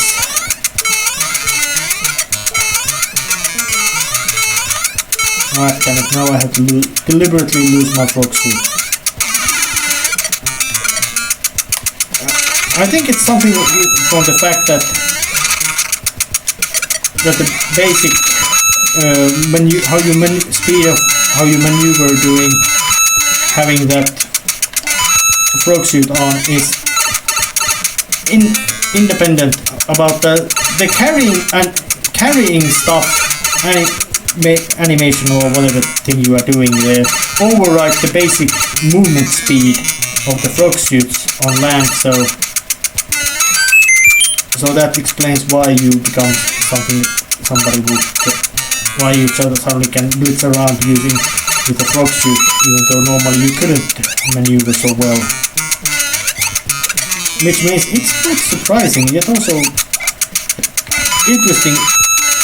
I'd say it might be called a bit of an oversight, but I don't think Nintendo themselves had to think so hard about how their mascot Plumber how the plumber of mascot would actually cope when the things went like that. But that's something you have to open up, and then you get through here. It looks easy. Nope, you have to break those blocks open. But yeah, this stage is a bit more maze-like than it appears.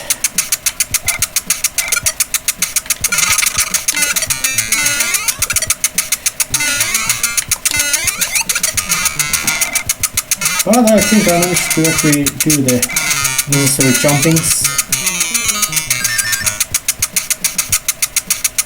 And for some strange reason they made the Mario's color scheme in this game to go of the quite dark red and black instead of his basic, you could say, the official color scheme of red and blue.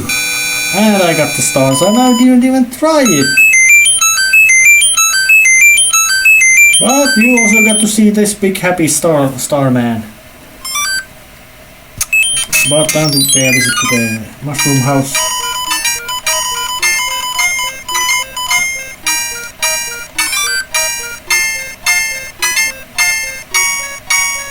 And it's a tanky suit.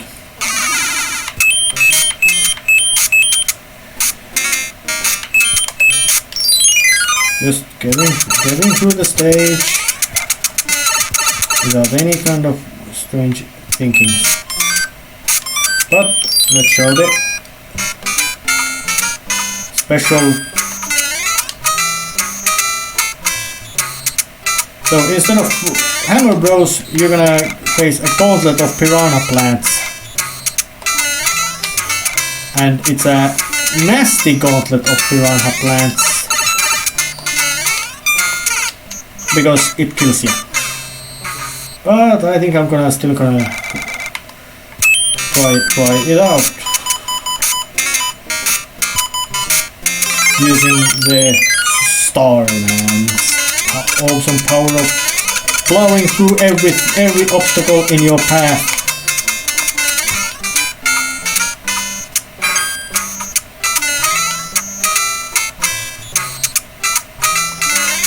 Which I did with success. And it gives me a P-wing. And those land rising critters probably don't appear anywhere else except this stage, those stages. Ah yes. One more of these puzzle oriented special of these caves. You have quite limited amount of time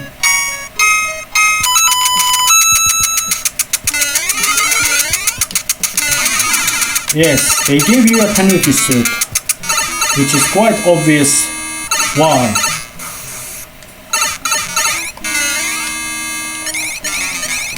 You could say that these puzzle-based, or let's say this puzzle-based stage could be some sort of precursor to the ghost house levels of the later Mario game. And such. Oh yeah. Cross.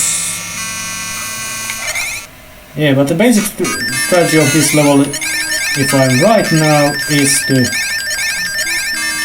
damn it.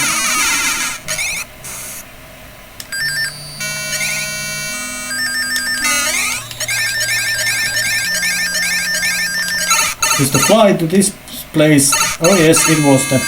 Get flying suit and manage and fly up there. Otherwise the level is absolutely empty. Which actually works much more, makes it much more unsettling than it would be the regular enemies filled with enemies. Boom boom, nothing new.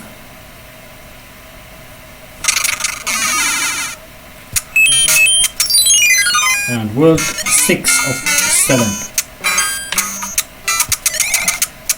And it's one of these worlds again that climb up with all kinds of obstacles in it. Plenty of pipes with even more piranha plants. They are not piranha brothers, they are two extremely unpleasant British gangsters, Doug and Dimsdale.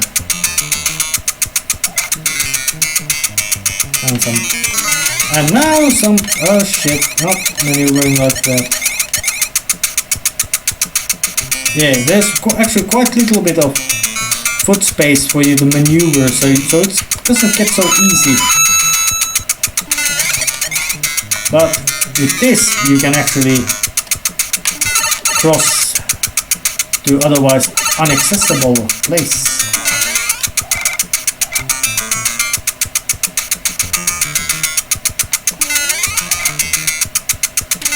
Yeah, there's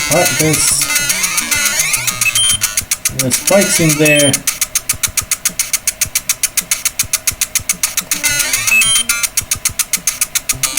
But nothing that you cannot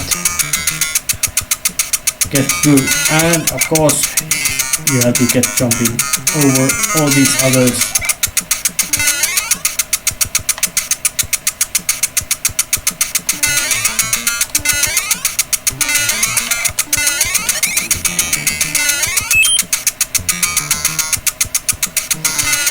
In a sense, this,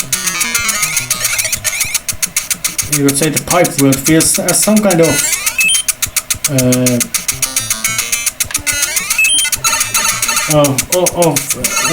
refuse remaining from the other levels, because there's been a swimming world stage, there's been a desert stage, there's been plenty of regular platforming stages. It just feels like they just threw every. We have these finished levels. But what we're gonna do with them? Well, let's just throw them to this pipe last world. What is it? How do you make it? Well, let's make it pipe world. Oh yeah. And if I remember right, this is, in a sense, one of the worst levels of this game. Because it's not because it would be hard to understand. No, it's very easy to understand. It's just that it's just so absolutely brutal in it. Get star.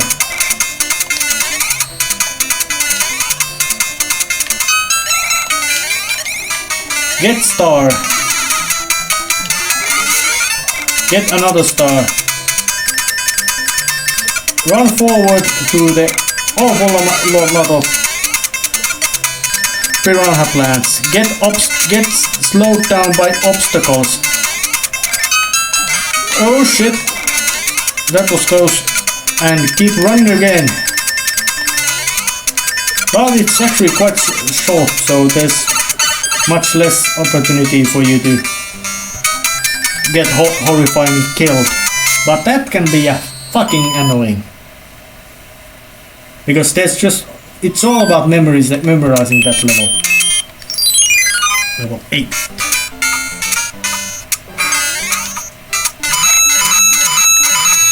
I haven't made any accurate counting about how many stages this Super Mario Bros. 3 would have. Oh, shit, not like that. I'll use the star man, as I do have quite many of them.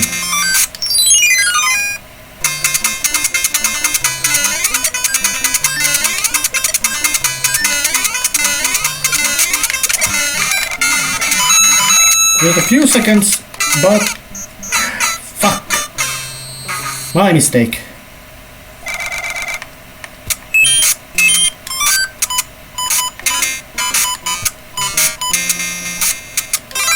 Alright.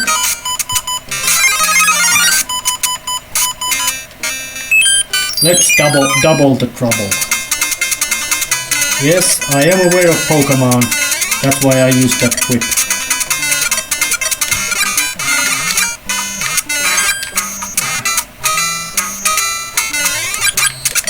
Well, I at least got that one wiped out from the face of this planet.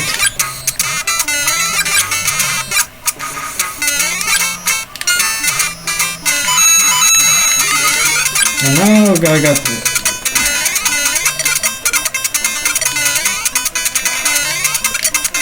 oh, strange. But you could say that the pipe word does have a bit of gimmick of putting a shit ton of piranha plants to it, and with all the variations. And you can sit in that death pit of yours as much as you want. You are not danger to me. Although this might have been a good moment to demonstrate the special ability of the hammer suit, but I didn't want to lose it.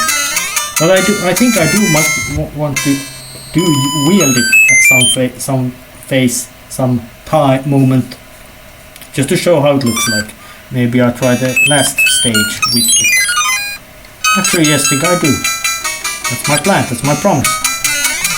And once again, this stage could have been in the world too. So I don't know, could you actually call it hypothesis? That's too fancy. That's a nice bigger word for guess, or let's say educated guess based on already known facts. That's hypothesis.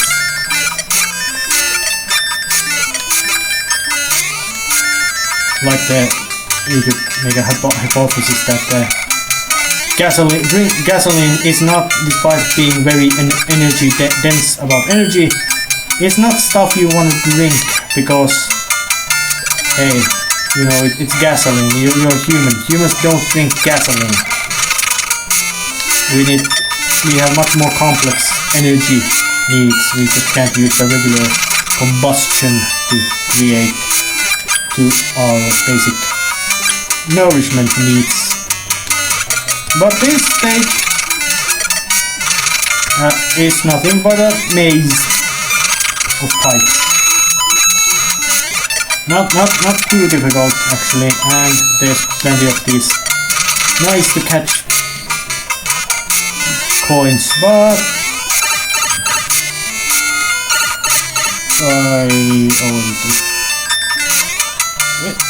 this also felt like to be very much of that strange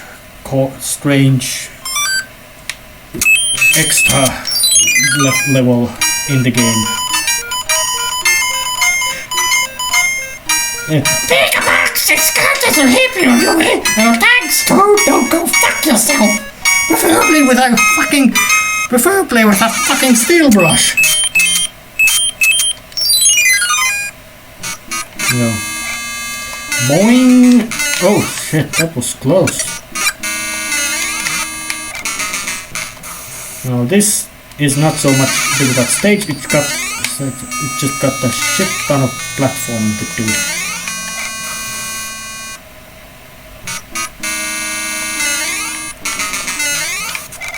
And if I die in this, I'm not gonna bother trying again, mostly because seeing how tough this stage is, but ooh! I'll lower that one further.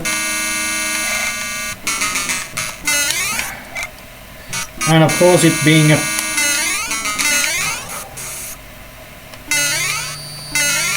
well, they didn't put as much piranha plants as they could have,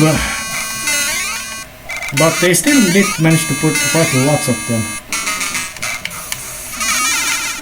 And yes, I finally got the raccoon tail, which makes these tricky maneuvers a bit less tricky.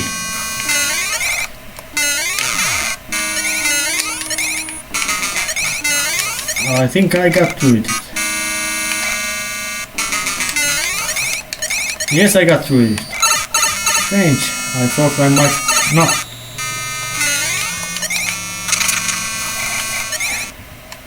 Oh yeah, and dry bones. Now, how in hell can you get through that without being a small Mario?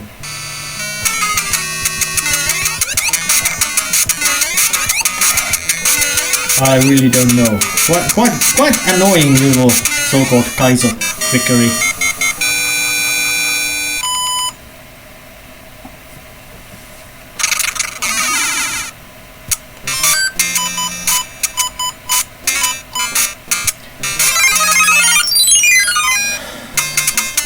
And once again using the power starters to plow through these obstacles.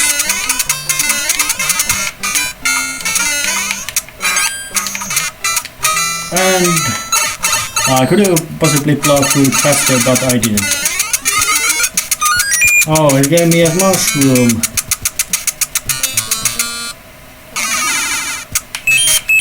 And now... And yes, the king is made into a piranha plant, but are they plants or animals or what the hell they are? Hard to say. But this is the final airship level, and you don't need to be a genius to figure out that this is gonna be the toughest one of them all.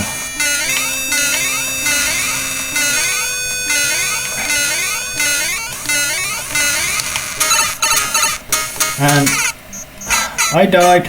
I'm gonna follow my policy of just warping to the next world, because those airship worlds are nasty. But before that happens, actually no, I'm gonna use the warp whistle, of course, to go to world 9 and get back to the previous world of world 8. The dark world. It has a tank looking thing. It's dark. And a shitload of cannon fire. Yep.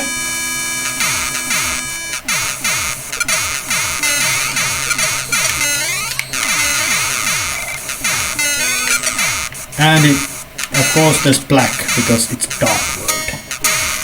These are, well, it's annoying that this world is practically filled with all the scroller stages so much that you get very bored, and they are not necessarily they're not easy auto scrolls, especially to somebody who is about as so rusty that you cannot even say that is there ever been a previous something which was not rust. But the general appearance is still the same. Big wooden tanks with all kinds of... But there was one power-up available.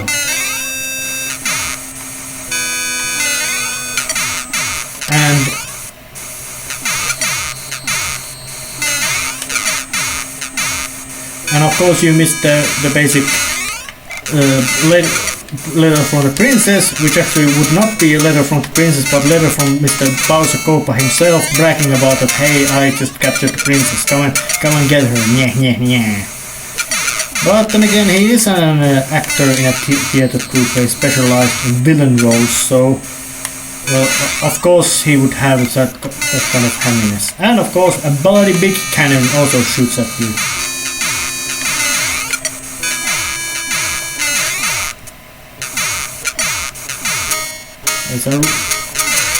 But this battlefield, luckily, does not have anything more dangerous than a lonely boomerang sock-throwing bro.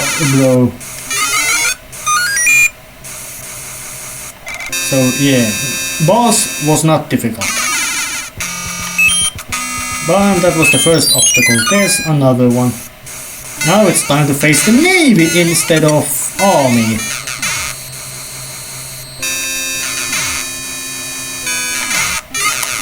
Oh yeah, and you can't get that because, hey, it's a fire flower.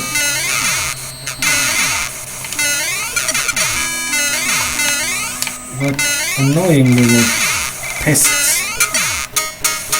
But, and of course, this one is also very muddy and murky, this water. But there's a little trick that you can use, that you can actually swim beneath these structures as a Frog Mario. But I'm not gonna try that trick. Because this everything is getting quite a long time. My throat is getting quite hoarse from this quite long talking, and the fact that my brain is also starting to get into some sort of glitch because it's been so long since I played this game. But the cannons do fire at timing, so they aren't so. Yeah, and of course Navy would assume that Navy would have even bigger cannons than the actual ground forces. At least in modern ages, it's quite true that naval guns were bigger than the ground-based artillery guns. And Navy had a boom. But you can say the Dark World is a collection of this kind of phases. You could say the first phase had a Army and Navy, and a weird ass type like usual to get through. And now there's these little stages which, oh, there was one more fireball throwing hammer blow in this game, but I still wouldn't say it to be quite weird because they still would have been just.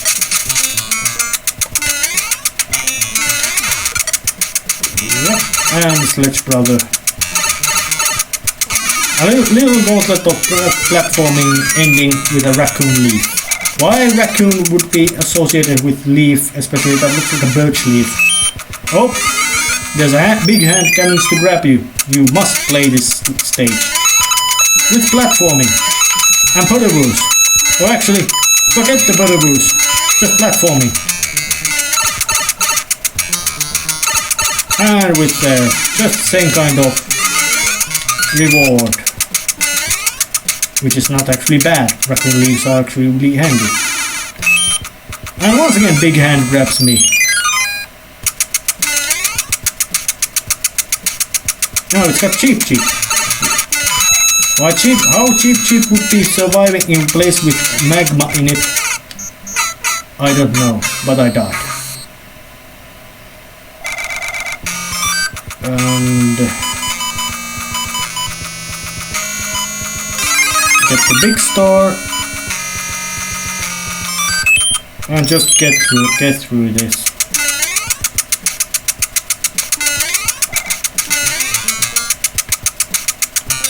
I think the cheeps actually do not follow a predetermined. They don't follow a predetermined path. They follow actually more like a path up where you are.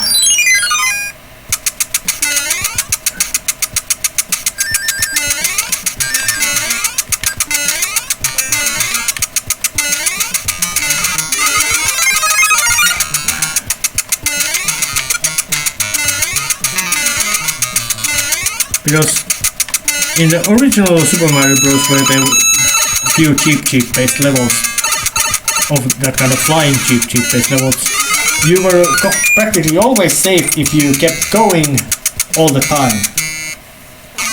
But this is actually a real hard one with a shitload of hard platforming needed. Because this is the Air Force, meaning it's fast scrolling and there's very small platforms with little space to move and plenty of these fucking Monty moles or whatever these are.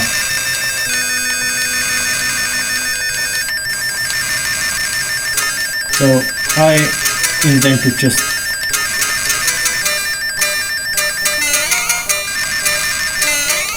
do some weird small scale flying get over this. Now just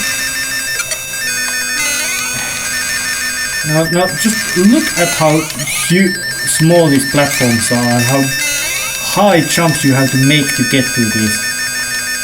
This is one of those levels in which I highly recommend using your P-wings, but it's quite short. With boom in it. So let's show how the boom how he flies. Badly.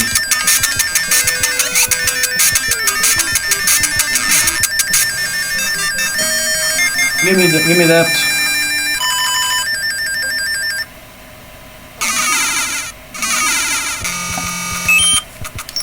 But getting forward again. Now it's gone real dark, with skulls and flashy eyes in it. And there's regular stage as well.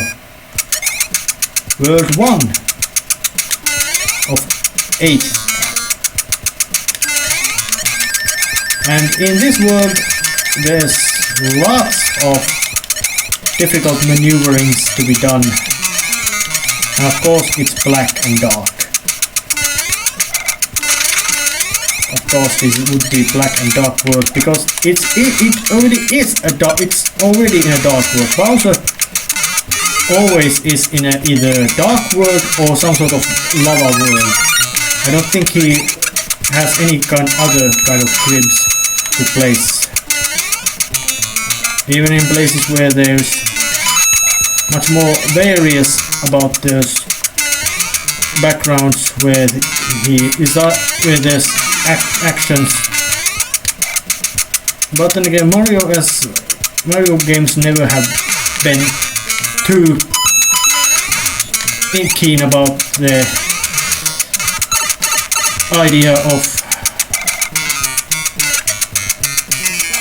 Mario games never have cared much about cohesive geography between the stages, but there was need for quite difficult platforming. The general difficulty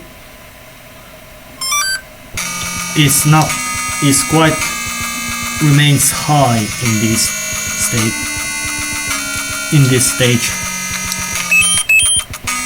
Using my having to move the mouse around just because I don't want to take risk of it getting stuck. Oh, and I got stuck into the quicksand.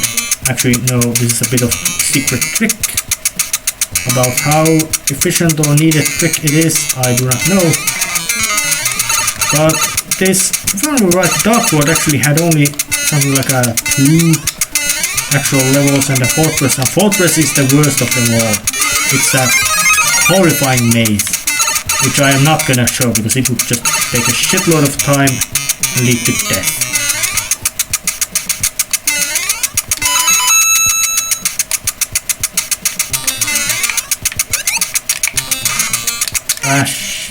Bugger.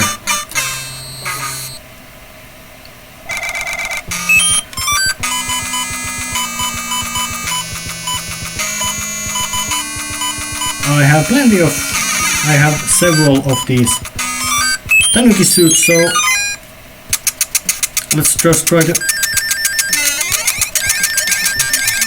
fly past this. Actually, no.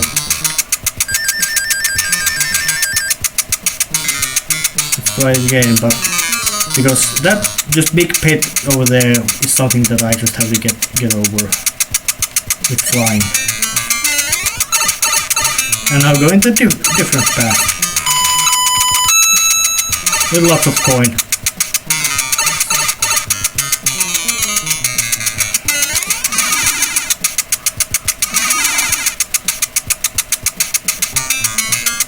Yeah,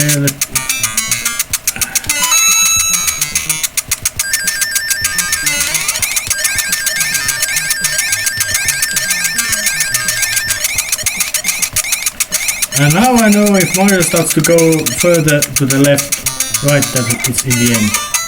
I got through the end. I did not do it fair, but fair is not my always the way to play the game. Because hey, this game itself doesn't always follow the rules of fair, so why would you? And there's the fortress. Time to use so-called lucky to cloud to get through it.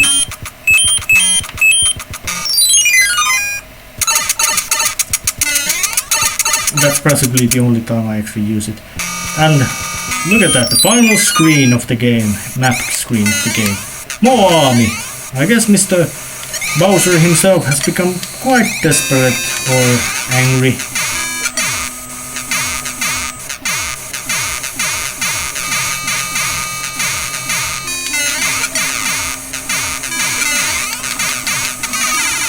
And I lost my tanky suit.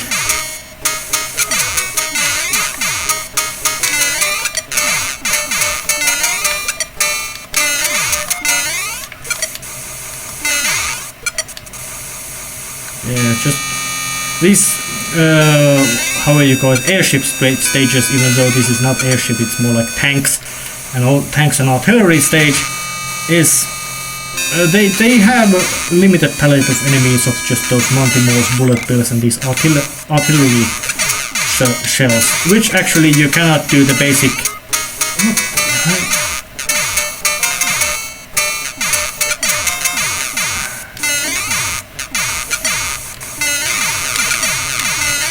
You cannot do the basic strategy of jumping from one enemy to another with those basic cannonballs, because they don't actually give you any benefit of doing so. Yeah, it's boom boom. Not something I haven't already defeated about 20 times either. Oh yeah, there must be something about 20 boom booms in the game.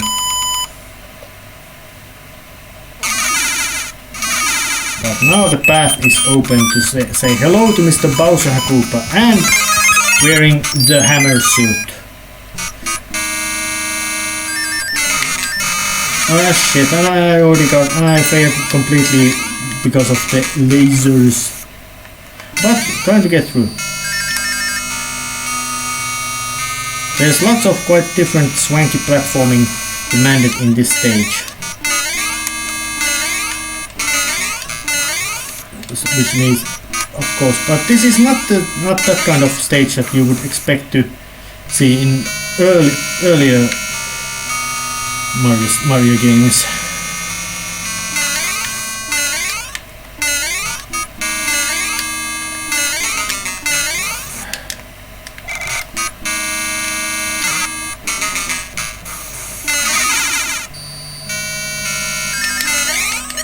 Doing a bit of flights over here.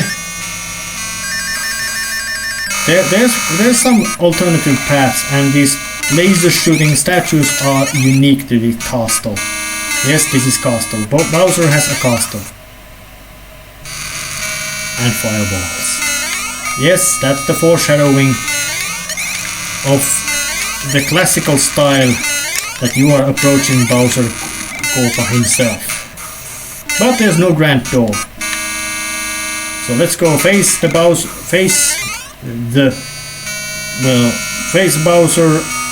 as the iconic form of this game. And he has a music of his own, he's bigger, and he looks scarier than ever. And any attack you have is mostly ineffective. You can defeat him with fireballs or hammers, but it's simply practically impossible.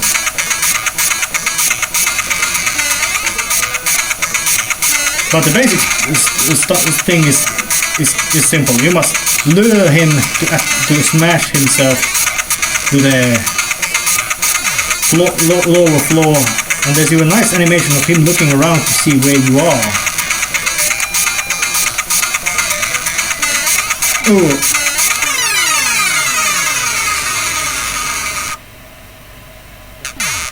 Oh, a big blow to the earth when he hit the ground. With a triumphant music. And time is not running again. Actually, it ran out completely. The end. There's Princess. Don't worry, Princess. Your Romeo has arrived.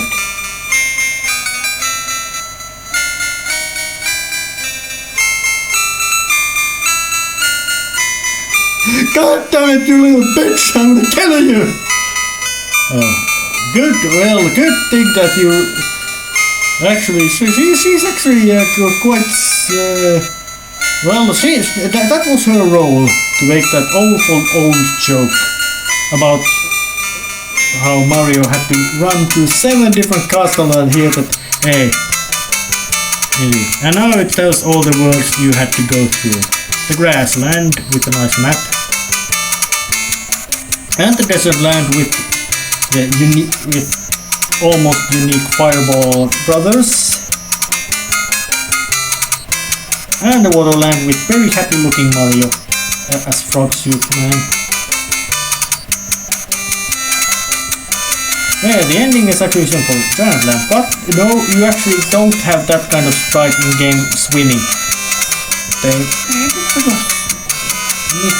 And Skyland with, and also there's no that kind of animation to Koopa Troopas in this game, but still nice extra edit. And Iceland, no, and also not that kind of animation to basic Goombas either. And Iceland didn't seem to have any power bombs. And Pipeland. Yeah, the Hammer Suit's specialty is the fact that you can take duck and endure fireballs. And of course, the Darkland with Bowser himself doing the role of a bad guy. He may not have a big role in an actual stage, but when he comes to the stage, you know he's gonna perform great. And thus ended Super Mario Bros. 3. It took about 2 hours to get through it with quite honest method. So, see you next time. See ya!